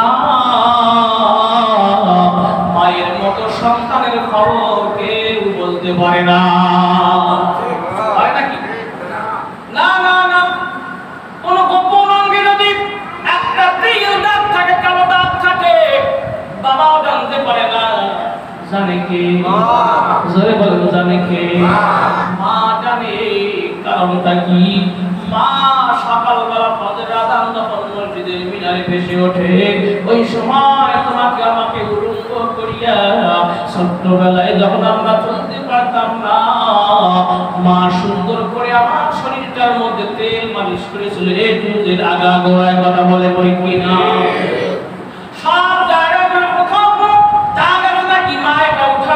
চেষ্টা করতো ও বন্ধুদের জন্য মা সবকিছু খবর জানে ডাক দিবেন মাগো মা ও মা তোমার সন্তানের আমল তুমি আমার চেয়ে বেশি জানো কথা বলেন ঠিক কিনা ও বন্ধুরে আপনার বাড়িতে যাবেন আপনার সন্তান কোথায় কোথায় ঘরে সব রিপোর্ট আপনার স্ত্রীর কাছে আছে আপনার কাছে অতগুলো নাই কিন্তু মা দয়ালু মা ভয়ে স্বামীর কাছে বলে না সন্তানকে বাড়ি থেকে বের করে দিতে পারে এই জন্য মা অনেক কথা গোপন রেখে দেয় সন্তানের কারণে যুবক ভাইরা তোমার কথা মা অনেক গোপন কথা জানে তুমি কোথায় কি করো কি খাও কি পান করো কার সাথে করো কার সাথে চলো মা ভালো জানে কিন্তু মা ভয়ে বলে না স্বামীকে তোমাকে বের করে দিবে এই জন্য কথা বলে ঠিক কিনা একই বন্ধুগণ মা তোমাকে এরকম ভাবে গোপন কথাগুলো তোমার গোপন রেখে দিয়েছে তুমি তোমাকে সম্মান শ্রদ্ধা করো গোপনে গোপনে মায়ের মাথা তুমি নষ্ট করিও না মায়ের ইজ্জত তুমি নষ্ট করিও না মার মাথা যেন সামনের দিকে অগ্রসর হয় উপরের দিকে যেন অগ্রসর হয় মায়ের মুখটা তুমি খেও না মায়ের বড় কথা তুমি একটু রাখো যে আমার সন্তান ভালো এই কথা যেন মা বুদ্ধি বলে মা তুমি বলে আমার সন্তানটা ভালো আল্লাহ বললে ভালো তাহলে আছে সবে বরাতের রাত্রিতে তোমার আমলগুলো আর আল্লাহর দরবারে ভালো সুবহানাল্লাহ ওয়া মুসলমান এখানে আমরা জিকির আজকার কিন্তু করতেছি না আল্লাহর কালাম আল্লাহর বরকতের কথাগুলো বলতেছি এই মজলিসের চেয়ে উত্তম মজলিস পৃথিবীর জমিনে আর কোনো মজলিস হতে পারে না বলে সুবহানাল্লাহ এইরকম মজলিসের মধ্যে যেখানে আল্লাহর কথা বলা হয় আল্লাহর রাসূলের কথা বলা হয় নবীজি বলেন এইরকম মজলিসের মধ্যে আমি নবীকেও বসার জন্য হুকুম করা হয়েছে আমার বন্ধুগণ এজন্য এরকম মজলিসটা দরকার আছে না নাই কিন্তু বাংলা জমিনে এরকম মজলিস বন্ধ করে দেওয়ার পায়তারা চলছে কথা বলেন যদি ওয়াজ বন্ধ হয়ে যায় বয়ানাত বন্ধ হয়ে যায় নসিহত বন্ধ হয়ে যায় দিনের দাওয়াত যদি বন্ধ হয়ে যায় ঈসা রুহুল্লাহ দুনিয়া থেকে যাওয়ার পরে যেরকম বন্ধ করার সন্দেহ হয়েছিল মা বেটিকে বাবা ছেড়ে নাই বাবা মেয়ের সঙ্গে জেনা করেছে বাবা মেয়েকে হত্যা করে ফেলেছে এরকম একটা সময় এসে যাবে যদি দিনের দাওয়াত বন্ধ হয়ে যাবে কথা বলেন ঠিক কিনা এজন্য আমার আল্লাহ পাক ডাক দিয়ে বলেন ওয়ামান আহসানু কওলান মিম্মান দাআ ইলাল্লাহ ওয়া আমিলা সালিহান ওয়া ক্বালা ইন্নানি মিনাল মুসলিমিন আল্লাহ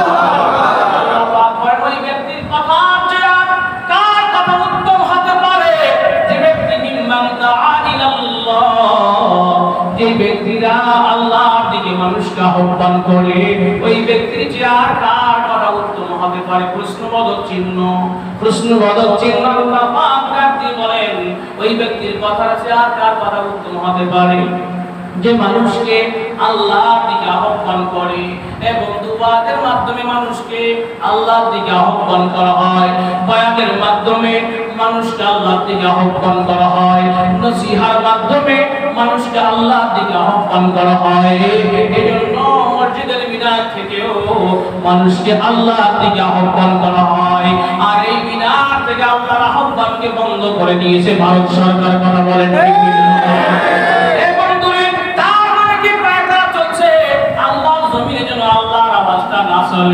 যেদিন মোদী সরকার সহ যেদিন আল্লাহর আওয়াজ বন্ধ হয়ে যাবে, তোমার গদি আর থাকবে না, কিয়ামত কায়েম হয়ে যাবে। কথা বলেন ঠিক না? আল্লাহ পাক করে দিয়েছেন, ও বান্দা শোনো, ও বান্দা বান্দি শোনো, যতক্ষণ পর্যন্ত লা তাকুমুস সাআতা, ততক্ষণ পর্যন্ত কিয়ামত কায়েম হবে না, হাত্তা ইয়াকুলু আল্লাহ আল্লাহ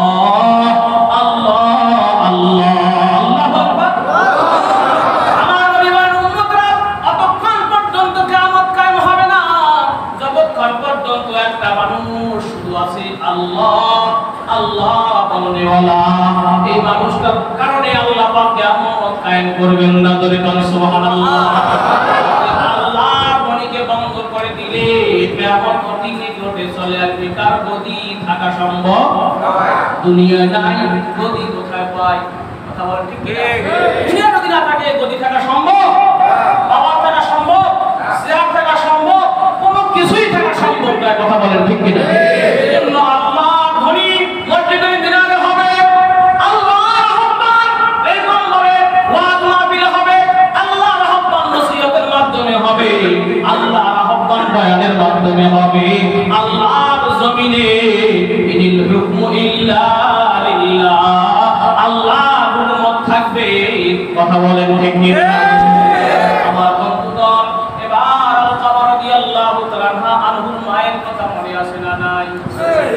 কথা বলতে বলতে বাদের ডালপালা অনেক বের হয়, এজন্য একটু সময় দিতে হয়। জুমার দিন আপনাদের সময় দিতে পারি না, সবজি বাজার মাহফিল বার হয় নাই, এই মাহফিলটা হয়ে যাক আজকে। কথা বলেন ঠিক কি না? আমার বন্ধুগণ, গত রাত দুইটা মাহফিল করতে হয়েছে, ঢাকা থেকে বক্ত আসতে পারে নাই, এজন্য একটাতে দ্বিতীয় একটাতে প্রধানের দায়িত্ব পালন করতে হয়েছে। প্রত্যেক রাত ওয়াজ চলতেছে, আপনারা মনে করছেন হুজুর কেন থাকে না?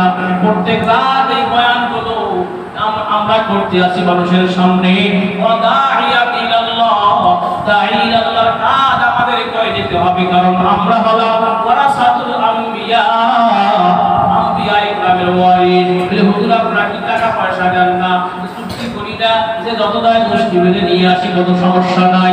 এমন জায়গায় দেখা গিয়েছে গাড়ি ভাড়াও হয় না। কথা বলেন ঠিক কিনা? এখন যেরকম অনেক ঘটনা আছে, বিনা পয়সা ওয়াজ করে দেই, পয়সা নিয়ে ওয়াজ করা এটা কোনো ব্যাপার নয়, পয়সা না দেওয়াটাও কোনো ব্যাপার নয়। আমার বন্ধুগণ, ওয়াজ করা, নসিহত করা হলো আমাদের কাজ, মুসলমানের কাজ, আল্লাহ ওয়ালাদের কাজ। আর ওয়াজ শোনা, ওয়াজ তৈরি করা, ওয়াজের আয়োজন করা এটা হলো মুসলমানের কাজ। আমার বন্ধুগণ, সামনের দিকে এবার চলি। আল্লাহ বান্দি এরকম ভাবে যখন কালেমাতে এরকম ভাবে মা ডাক দিয়েছেন, মা বলেন ইয়া রাসূলুল্লাহ, ইয়া হাবিবাল্লাহ, আরে এমন কোন আমল নাই যে আমলের ত্রুটি আছে, এটা সব আমলেই ভালো। নবী ডাক দিয়ে বলেন, ও মা, যদি সব আমল ভালো হয়, কালেমা পড়ার তো কথা, কেন তার কালেমা জবান দিয়ে বের হয় না? অবশ্যই ত্রুটি আছে মা। আর একটা কোশ্চেন তোমার কাছে মা, ও মা, একটা প্রশ্ন করি তোমার কাছে। নবীজি যে বুড়িমা বলে, ইয়া রাসূলুল্লাহ, ইয়া হাবিবাল্লাহ, কি প্রশ্ন বলেন, করতে পারেন? ডাকতে বলেন, না গো মা, তোমার সাথে তোমার সন্তানের সম্পর্ক কেমন একটু বলো না।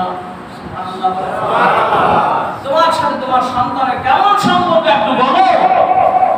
মা চোখের পানি ছেড়ে দিয়েছে, এতক্ষণ তো কান্নাকাটি করে না, এখন চোখের পানি কেন ছেড়ে দিয়ে দিল? মায়ের মনের মধ্যে ব্যথা আছে কি আছে না? জোরে বলেন। হ্যাঁ যুবক ভাইরা, মায়ের মনের মধ্যে ব্যথা থাকলে মা অনেক সময় কান্নাকাটি করে। কি করে? মা যখন চোখের পানি ছেড়ে দিয়েছে। নবী ডাকতে বলেন, মা তোমাকে কি গালি দোষ করলাম নাকি? প্রশ্ন করেছি, উত্তর দিবা, কান্নাকাটি করো কেন? এবার বৃদ্ধা মা ডাক দিয়ে বলে, ইয়া রাসূলুল্লাহ, ইয়া হাবিবাল্লাহ, যে প্রশ্ন করেছেন উত্তর না দিলে তো হবে না। ও নবী গো, তার সম্পর্ক আমার সাথে এমন সেই স্ত্রীকে প্রাধান্য দেয় আমার থেকে বেশি। নবী ডাক দিবার বেলাল, বুঝেছি আর কোনো ত্রুটি নাই, ত্রুটি হলো একটাই, রোগ হলো এটাই। ও বেলাল যাও, জ্বালানি কাঠ সংগ্রহ করে আগুন লাগাও, আগুন লাগাইয়া ওই আগুনের মধ্যে আমাকে ফেলাই দিয়ে জ্বালিয়ে ছাই করে দাও। মা আরো ডুকরে ডুকরে কান্দে, নবী গো, আমার সামনে আমার কলিজার টুকরা সন্তানকে আগুনে জ্বালাই দিবেন, মা কেমন করে সহ্য করব? আল্লাহু আকবার। মাকে প্রাধান্য দেয় না, তারপরেও মা আগুনে জ্বালাইতে দেয় না। এর নাম হলো মা। কথা বলেন ঠিক? এই জীবন ভুলে গিয়ে চলবে না। ওই বিছানায় মা টেক লাগাইয়া, ওয়ালের মধ্যে টেক লাগাইয়া সারা রাত কাটাই দিয়েছে। শুধু এটাই নয়, সন্তান জন্ম হওয়ার পরেও বারে বারে কথায় আমরা পায়খানা করে দিয়েছি, পেশাব করে দিয়েছিলাম, সব শেষ হয়ে গিয়েছে কথা কম্বল। এখন মা নিজের এক পাশে আঁচল বিছাই দিয়ে আমাকে এরকম ভাবে আসলের মধ্যে জড়াইয়া ঘুম পাড়াই দিয়েছিল। কথা বলেন ঠিক কিনা? আসলের মধ্যে পেশাব পায়খানা করে দিয়েছি, আসল বাদ দিয়ে মা এখন বুকের মধ্যে আমাকে জায়গা দিয়ে তামাম রাত কাটাই দিয়েছে। কথা বলেন ঠিক কিনা? এই মাকে বুকের মধ্যে জায়গা দাও, এই মাকে কষ্ট দিও না, এই মাকে বুকের মধ্যে জায়গা দিয়ে দাও।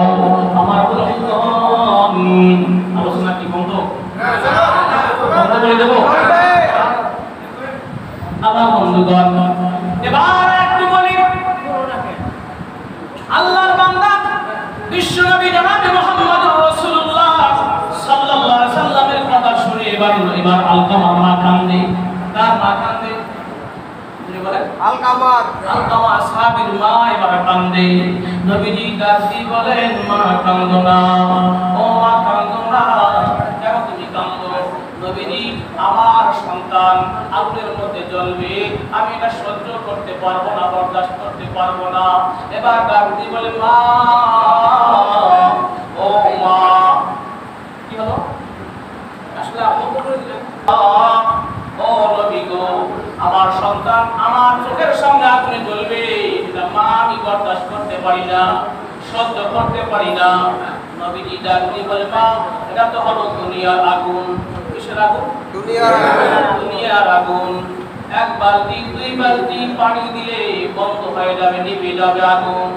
ও মা, তোমার সন্তান যদি বেঈমান হয়ে মারা যায়, কালেমা বিহীন যদি মারা যায়, তোমার সন্তানের চির জাহান্নামে আগুনের মধ্যে জ্বলতে হবে, জাহান্নামের আগুনে। এই জাহান্নামের আগুন নিবানোর জন্য তুমি মা যাইতে পারবি না, এই জাহান্নামের আগুন নিবানোর জন্য কোন মানুষ যাইতে পারবে না, কোন ফায়ার সার্ভিস যাইতে পারবে না। ও মা, এই সন্তানকে যদি জাহান্নামের আগুন থেকে বাঁচাইতে চাও, একটাই পথে মা, তোমাকে ক্ষমা করে দিতে হবে, তোমাকে মাফ করে দিতে হবে। আল্লাহর বান্দি ডাক দিয়ে বলে, ইয়া রাসূলুল্লাহ, ইয়া হাবিবাল্লাহ, আমি নবী, তো আমি কথা দিলাম নবী গো, আপনার সামনে আমার সন্তান আলকামাকে মন থেকে আমি ক্ষমা করে দিয়ে দিলাম। কি করে দিলাম? ক্ষমা করে দিয়ে দিলাম। এবার নবীজি ডাক দিয়ে বলেন, ও বেলাল, যাও, জলদি করে যাও, যাও, জলদি করে যাও। এবার বেলাল রাদিয়াল্লাহু তাআলা আনহু দৌড় দিয়ে আলকামার বাসায় চলে গেলেন। কেন চলে গেলেন? নবীজি বলেন, ও বেলাল, বৃদ্ধা মা হয়তো আমার নবীর ইজ্জতের খাতিরে, সম্মানের খাতিরে আমার সামনে মাফ করে দিয়েছে, অন্তর দিয়ে মাফ নাও করতে পারে। এরকম মা আছে না নাই? সে যেহেতু বিবাহ নিজেদের করতে চায়, মনে মনে খুব গোসা আছে না? এরকম মা আছে না, বাবা আছে না? ঠিক আছে, সে যদি দেখেছে, সে নিজেদের বিবাহ করবে, এখন যদি দেখেছে সব কিছু হয়েছে, ঠিক আছে দাও দাও করো, মন দিয়ে বলে নাই, মনের মধ্যে খুব গুসা।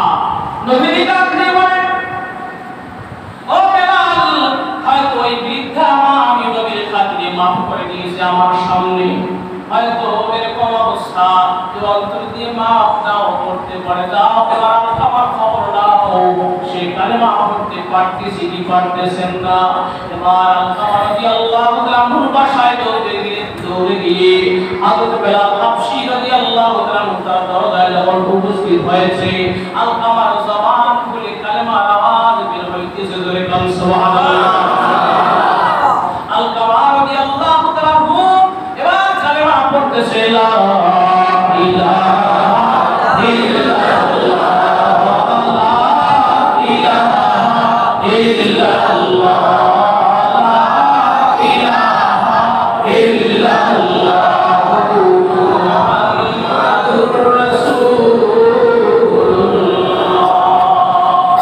এই কালেমা যখন পড়তেছে, হযরত বেলাল দৌড়ে নবীকে সংবাদ শোনাই দিল, ও নবী, সুসংবাদ, আপনার উম্মত আপনার সাহাবী আলকামা এখন কালেমা পড়তে পারে। সুবহানাল্লাহ। হযরত আলকামা যখন কালেমা পড়তেছেন, সমস্ত সাহাবায়ে কেরাম জমায়েত হয়ে গেছেন। এবার সমস্ত সাহাবায়ে কেরামের উদ্দেশ্যে আলকামা রাদিয়াল্লাহু তাআলা বলেন, কিন্তু আমার নবী বলেন, ও সাহাবায়ে কেরাম, তোমরা কেউ মায়ের সাথে দুর্ব্যবহার করবা না, মায়ের সাথে কেউ খারাপ ব্যবহার করবা না, স্ত্রীকে মায়ের উপর প্রাধান্য তোমরা দিবা না। ও সাহাবায়ে কেরাম, তোমরা কেউ মা বাবার এহসানকে ভুলিও না, মা বাবার সঙ্গে দুর্ব্যবহার করিও না। এই বক্তব্য দেওয়ার পরে ওই দিনে কালেমা পড়তে পড়তে আল্লাহ রাদিয়াল্লাহু তাআলা মৃত্যুবরণ করেছেন, জোরে বল সুবহানাল্লাহ। আমার ভাইরা, এই কথাটুকু বলার জন্য এই ঘটনাটা এতক্ষণ থেকে বলতেছি। আল্লাহ রাব্বুল আলামিন বললেন, বান্দা, ওয়া'বুদুল্লাহ ওয়া লা তুশরিকু বিল্লাহি ওয়া বিল ওয়ালিদাইনি ইহসানা। তোমরা আল্লাহর ইবাদত করবে, আল্লাহর সাথে শরীক সাব্যস্ত করবে না, আর তোমরা মা বাবার নাফরমানি করবে না, মা বাবার সঙ্গে ভালো ব্যবহার করবে। আজকে লাইলাতুল কদরের রজনীতে যদি কোনো মানুষ মা বাবার সঙ্গে বদাচরণ করে থাকে, খারাপ ব্যবহার করে থাকেন, মা বাবাকে গালি গালাজ করে থাকেন, মা বাবার দিলে কষ্ট দিয়ে থাকেন, আজকে ক্ষমা না দেওয়া পর্যন্ত আল্লাহ দোয়া কবুল করবে না। ক্ষমা দেওয়া দরকার আছে। এখন বলতে পারেন, হুজুর মা নেই, যে মারা গিয়েছে, এখন কি হবে? বাবা নেই, মারা গিয়েছে, কি হবে? আল্লাহর নবী দিবায়ের উম্মতেরা নেই, তোমাদের যাদের মা মারা গিয়েছে বেয়াদবি মুরগা পালন করেছো, বাবা মারা গিয়েছে বেয়াদবি মুরগা পালন করেছো, এই মানুষগুলোর জন্য, মা বাবার জন্য তোমরা দান সদকা করে দিবা, তাদের রূহের মাগফিরাত কামনা করবে। রব্বির হামহুমা কামা রাব্বায়ানি সগীরা। এই দোয়া করলে পরে মা বাবার হক আদায় হবে। আর একটা আমল, মা বাবার বন্ধু বান্ধব যারা, ওদেরকেও মা বাবার মতো সম্মান তাজিম করবে, এবং মা বাবার সমবয়সী যারা, ওদের সাথে মা বাবার মতো ভালো ব্যবহার করবে। আল্লাহ পাক ওই হক আদায় করে দিয়ে দিবে, জোরে বল সুবহানাল্লাহ। পিতা মাতার জন্ম যদি কিছু করেন দান, শান্তি পাবেন পিতা মাতা হাদিসে ফরমান। সুবহানাল্লাহ। পিতা মাতার জন্য আপনারা দান করতে পারবেন না? ইনশাআল্লাহ দান করতে পারবেন না? এই মনে করে দান করবেন যে মা যদি বেঁচে থাকতো, চিকিৎসার জন্য ঔষধ পাতি কিনতে মাসে এত টাকা দেয়, এই টাকা পরিমাণ আমি দান করলাম আল্লাহ পাকে। আল্লাহ পাক মায়ের সেবা করা, মায়ের ভালোবাসা অর্জন করার সুযোগ দান করবেন, জয় বল সুবহানাল্লাহ। মায়ের সেবা হয়ে যাবে, বাবার সেবা হয়ে যাবে, এই চিন্তা করে দান করবেন যে মা দুনিয়া ছেড়ে চলে গিয়েছে, মায়ের মর্যাদা করেছিলাম, মা বাবার ছিল আছে, মায়ের বেঁচে থাকলে কমপক্ষে বছরে 2টা শাড়ি দিতে হইতো, বাবাকে কমপক্ষে 2টা পাঞ্জাবি কিংবা 2টা লুঙ্গি কিনে দিতে হইতো। আজকে তারা নাই, তাদের রুহের মাগফিরাতের জন্য 2টা লুঙ্গির পয়সা আল্লাহকে দান করব, 2টা শাড়ির পয়সা আমি দান করব, আল্লাহ পাক মায়ের হক আদায় করার সওয়াব দিয়ে দিবেন। সুবহানাল্লাহ। আমার ভাইরা পারবো না ইনশাআল্লাহ। আমাদের এই মসজিদে একটা স্পিকারের দরকার, তোমাকে স্পিকারের দরকার একটা এখানে লাগবে না। 3 নম্বর, আল্লাহ পাক মদ হারাম করে দিয়েছেন। এই মদ জান্নাতের মানুষরা আল্লাহ কাউকে আমাকে মুখ দিয়ে পান করে, আল্লাহ পাক তাদের দোয়া মাফ করে দোয়াকে কবুল করবে না। এই বন্ধুরে যুবক ভাইরা খবরদার তওবা করো, আজকে আর মদ পান করবে না। চতুর্থ নম্বর, এই ব্যক্তির দোয়া আল্লাহ কবুল করবে না। আজকে এই ব্যক্তি জিনা করে, কি করে বাবা, কি করে? জিনা করে তো আজকে কবুল হবে না। ও বন্ধু, যেন জিনা করাটা অভ্যাস আছে, এরকম কাজটা লিপ্ত হয়েছেন জীবনে, আজকে তওবা করে ইল্লা মান তাবা ওয়া আমানা ওয়া আমিলা সালিহা। যদি কোনো ব্যক্তি আল্লাহ পাকের তওবা করে, আল্লাহ পাক গুনাহের জায়গায় নেকি দিয়ে ভর্তি করে দিয়ে দিবে। সুবহানাল্লাহ, সুবহানাল্লাহ। যদি কোনো ব্যক্তি তওবা করে, আল্লাহ নবী বলেন আত-তাইবু আত-তাইবু মিনাল যামবি কামাল্লা যামবা লাহু। নবী বলেন তওবাকারী ব্যক্তি এমন হবে যে ব্যক্তি তওবা করে এমন হয়ে যায় মনে হয় তার জীবনে আর কোনো গুনাহ করে না। সুবহানাল্লাহ। এজন্য তওবা করতে হবে, তওবা মানে অনুশোচনা করতে হবে এবং অনুতপ্ত হইতে হবে। আল্লাহ কোরআন এই কাজ করব না, এই নিয়ত করে আজকে ফিরে আসতে হবে। মা বাবার খেদমত ভুলব না, 1 নম্বর। আল্লাহর সাথে শিরক করব না, 2 নম্বর। বাবার খেদমত ভুলব না, 3 নম্বর। মদ পান করব না, 4 নম্বর হলো জিনা করব না। 5 নম্বর একটা ব্যক্তি আছে যে সুদ খায়, এটাও আজকে কবুল করবে না। ও বন্ধুরে, তার সুদ করে অভ্যাস আছে, সুদ করে ছেড়ে দিয়ে দেন, তওবা করে আল্লাহ আর সুদ খাবো না। এখন সুদের বড় শাস্তি, আল্লাহ পাক রব্বুল আলামিনের সঙ্গে সুদের সবচেয়ে বড় গুনাহ হলো আল্লাহর সাথে জিহাদ করা, যুদ্ধ ঘোষণা করা। আল্লাহর সাথে যুদ্ধ ঘোষণা করা এটা সুদের বড় গুনাহ। আর সুদের সবচেয়ে ছোট গুনাহ হলো নিজের মায়ের সঙ্গে জিনা করা। নাউযুবিল্লাহ। সুদের সবচেয়ে বড় গুনাহ নাম কি? সবাই বলে সুদের সবচেয়ে বড় গুনাহ হলো আল্লাহর সঙ্গে যুদ্ধ ঘোষণা করা। শক্তি আর কারো আছে নাকি আল্লাহর সঙ্গে যুদ্ধ করা? নমরুদ করেছিল আল্লাহর সঙ্গে যুদ্ধ ঘোষণা। কথা বলেন ঠিক কি? তীর নিক্ষেপ করেছিল আল্লাহর দিকে সেই নমরুদ। এজন্য আল্লাহর সাথে যুদ্ধ ঘোষণাকারী তার হলো সুদখোর। আর সবচেয়ে ছোট গুনাহ, সুদের সবচেয়ে ছোট গুনাহ আপন মায়ের সাথে জিনা করা।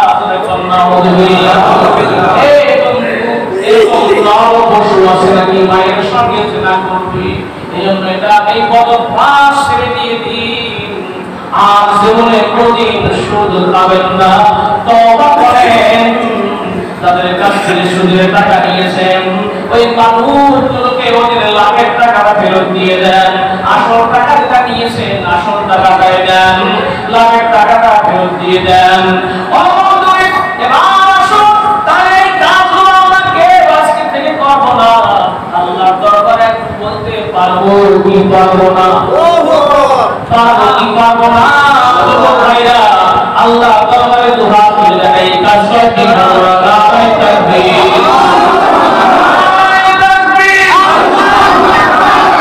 আমরা সবাই আল্লাহর দরবারে তওবা করি। আল্লাহ তুলেছি তোমার দরবারে, জীবনে অনেক শিরকি গুনাহ করেছি, কুফরের গুনাহ করেছি, বেদাতের গুনাহ করেছি।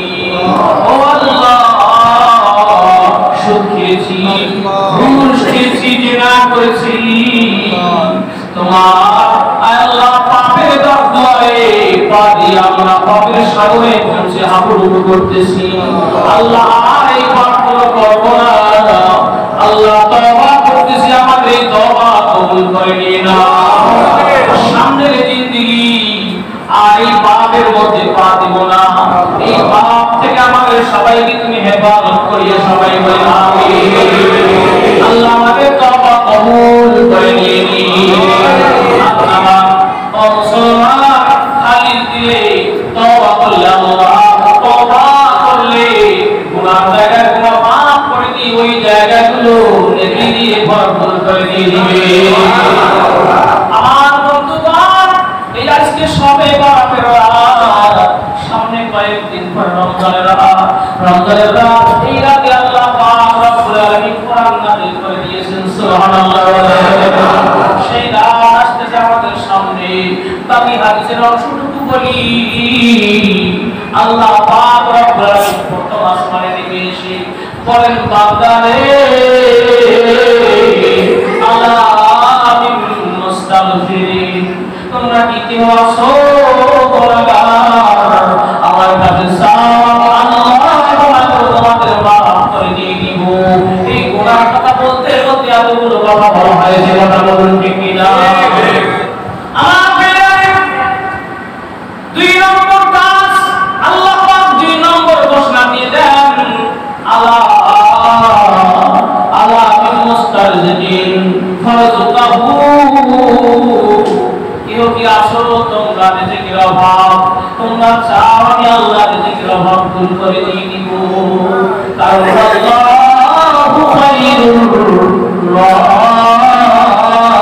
রাযিকিন। আল্লাহ হলো উত্তম রিজিক দানকারী। আল্লাহ উত্তম রিজিক মানুষকে খাওয়ান কথা বলে ঠিক।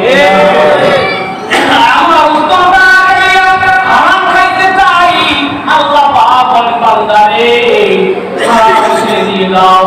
নবী যারা হাদিসের মধ্যে রাখ দিবার উম্মতেরা, তোমরা 2টা জিনিসের গ্যারান্টি দিয়ে দাও আমাকে, আমি নবী তোমাদের জান্নাতের জামিনদার হয়ে যাব। সুবহানাল্লাহ।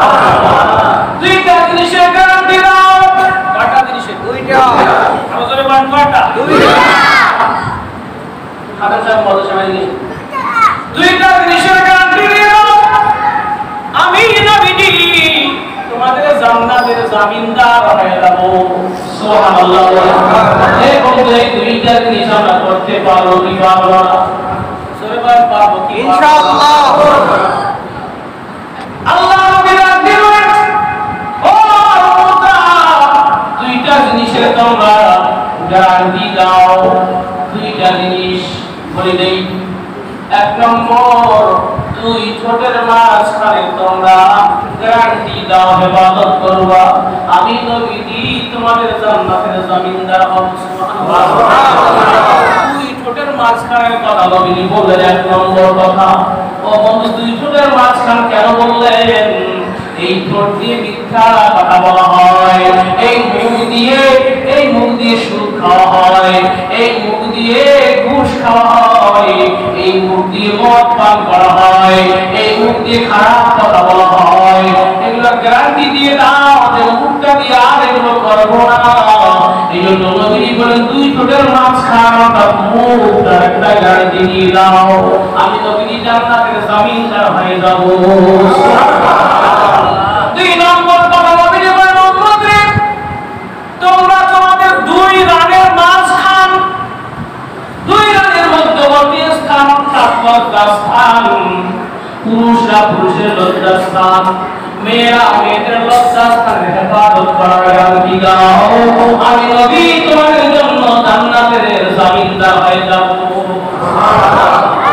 এই 2টা জিনিস হেফাজত করতে পারবো কি পারবো না? যুবক ভাইরা বলেন পারবো কি পারবো না?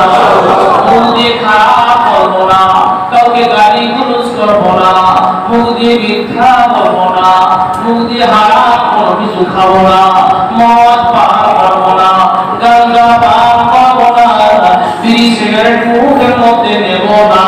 এই গ্যারান্টি দিয়ে দাও, বিশ্ব নবী তোমার আমার জন্য জান্নাতের জামিনদার।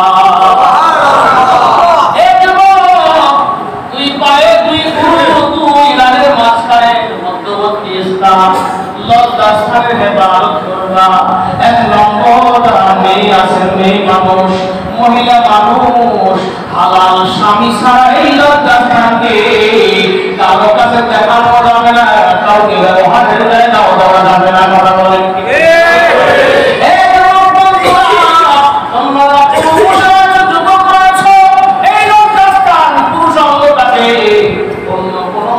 দেখার সুযোগ করে দেওয়া যাবে না, হালাল স্ত্রী বাদে কোনো ব্যবহার করা যাবে না। আল্লাহ নবীজি বলছেন এই গ্যারান্টিটা আমি নবী তোমাদের জান্নাতের জামিনদার হয়ে যাব। কত বড় কথা, কত বড় সুসংবাদ! এই সুসংবাদ আমরা নিতে পারবো কি পারবো না? ইনশাআল্লাহ নিতে পারবো। দুহাত তুলে আল্লাহকে দেখাই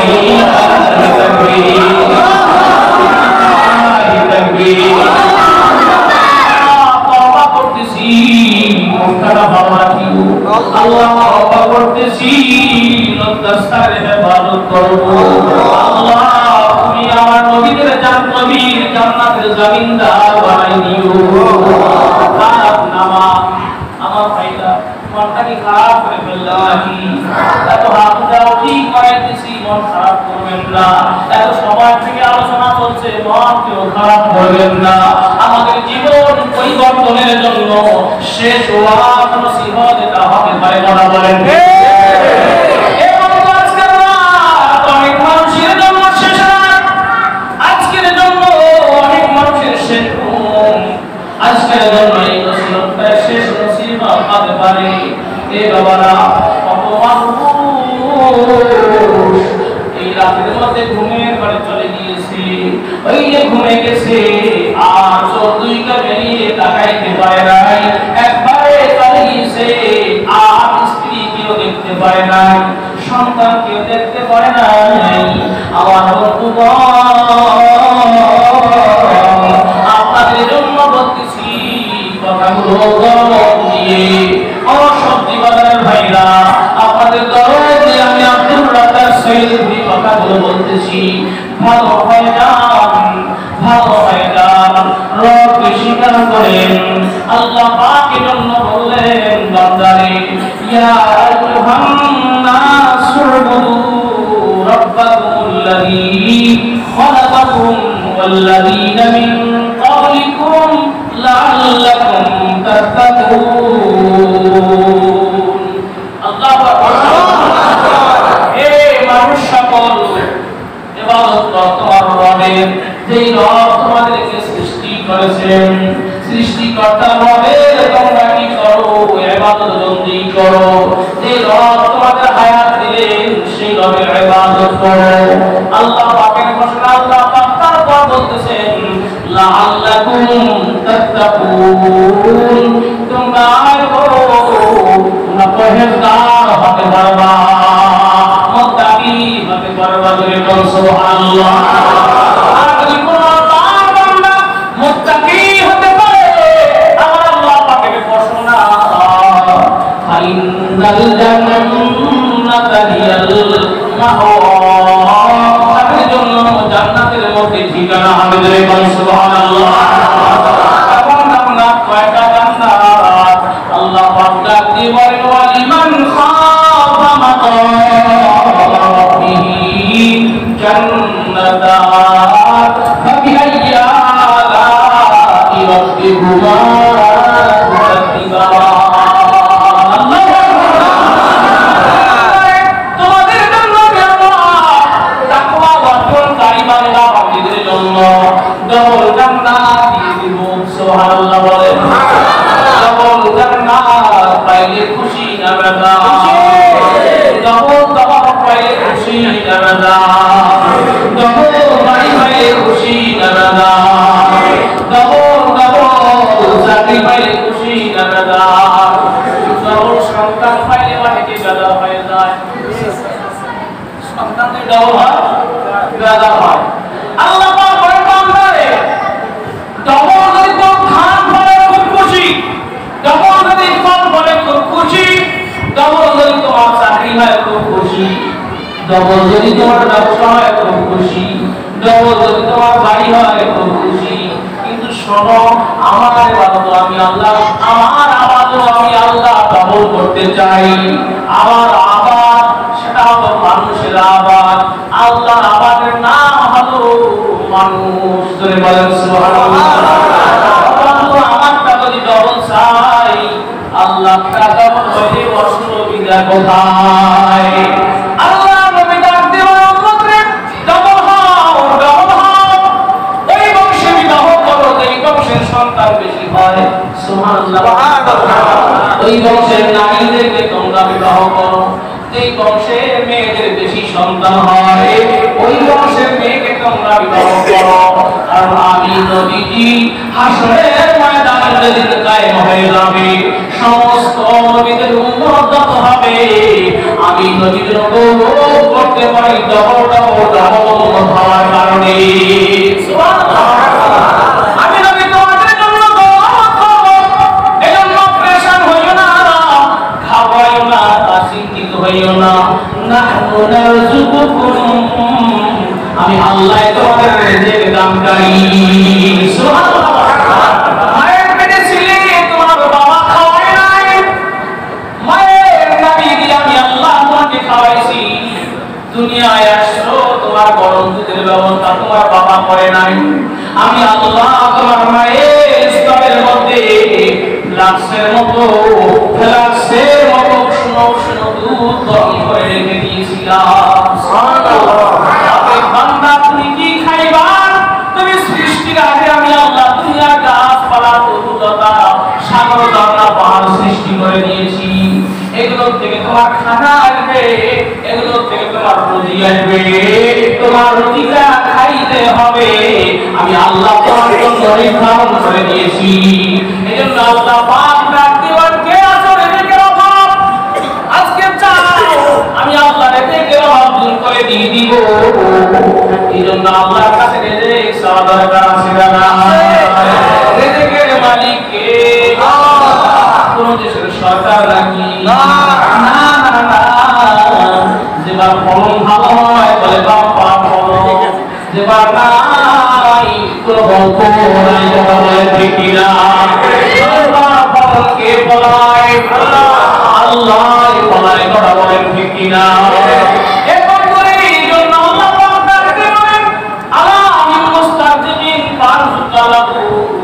আমি আল্লাহ তোমরা আজকে রিজিক চাও, আজকে সবে বলা যাবে না, আমি আল্লাহ তোমাদের রিজিক দিয়ে দেব। সুবহানাল্লাহ।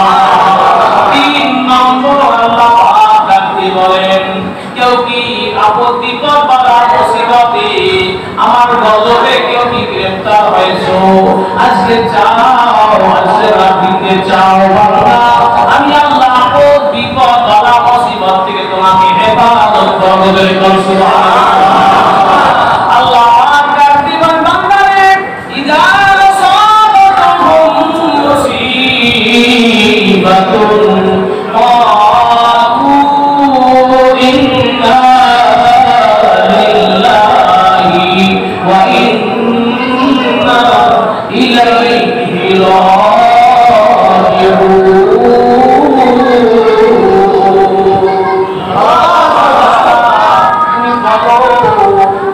তোমার কাছে মুসিবত এসে পৌঁছে যায় না, মুসিবা, তখন তোমরা বলো ইন্না লিল্লাহি, নিশ্চয় আমরা আল্লাহর জন্য, ওয়া ইন্না ইলাইহি রাজিউন, ওই আল্লাহর দিকে আমরা ফিরে যাব।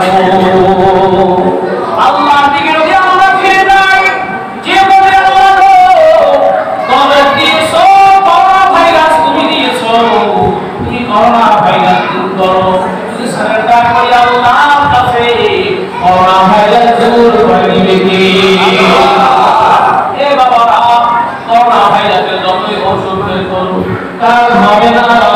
গজব প্রতিদিন চিকিৎসা দিয়ে দূর হয় না। গজবের চিকিৎসা হলো একটা, সেটা হলো যিনি গজব ছেড়ে দেয় তার দিকে মনোবাঞ্ছা হইয়া তার হাত দুটি হাতটা যদি ধরা যায়, গজব ছেড়ে দেওয়া বন্ধ হয়ে যায়। যদি কোনো আর্মি পুলিশ বিডিআর আমার আপনার দিকে বন্দুকের নালা দেখায়, হাতটা যদি তার দিকে আমি সারেন্ডার করে তুলে দিয়ে দেই, গুলি চালাবে নাকি? না। গুলি চালাবে নাকি? এজন্য আল্লাহ আমাদেরকে গজব ঢেলে দিয়েছেন, ওই আল্লাহর কাছে একটু সারেন্ডার করি, মঞ্জুর করে দিয়েছে। এই জন্য আল্লাহ পাক ডাক দিবেন বান্দারে, আসো এই একদিন কে আসো এরকম ভাবে মুসিবতে পড়ে গিয়েছো, গজবে পড়ে গিয়েছো, আমি আল্লাহর কাছে চাও, আমি আল্লাহ তাআলা তোমার গজব দূর করে দিয়ে দিব। আল্লাহ তাআলা পৃথিবীর মানুষগুলোকে করোনা ভাইরাস থেকে, করোনা নামক গজব থেকে হেফাজত করেন। সবাই বলি আমিন। আরো জোরে বলেন আমিন। মানে আল্লাহ তুমি কবুল করো। আমিন মানে কি? আল্লাহ তুমি কবুল করো। এখন আমরা এই তিনটা জিনিস জানলাম যে আল্লাহ পাক আজকে প্রথম আসমানে নেমে আসছেন সন্ধ্যায় নূরের তাজাল্লি দিয়ে।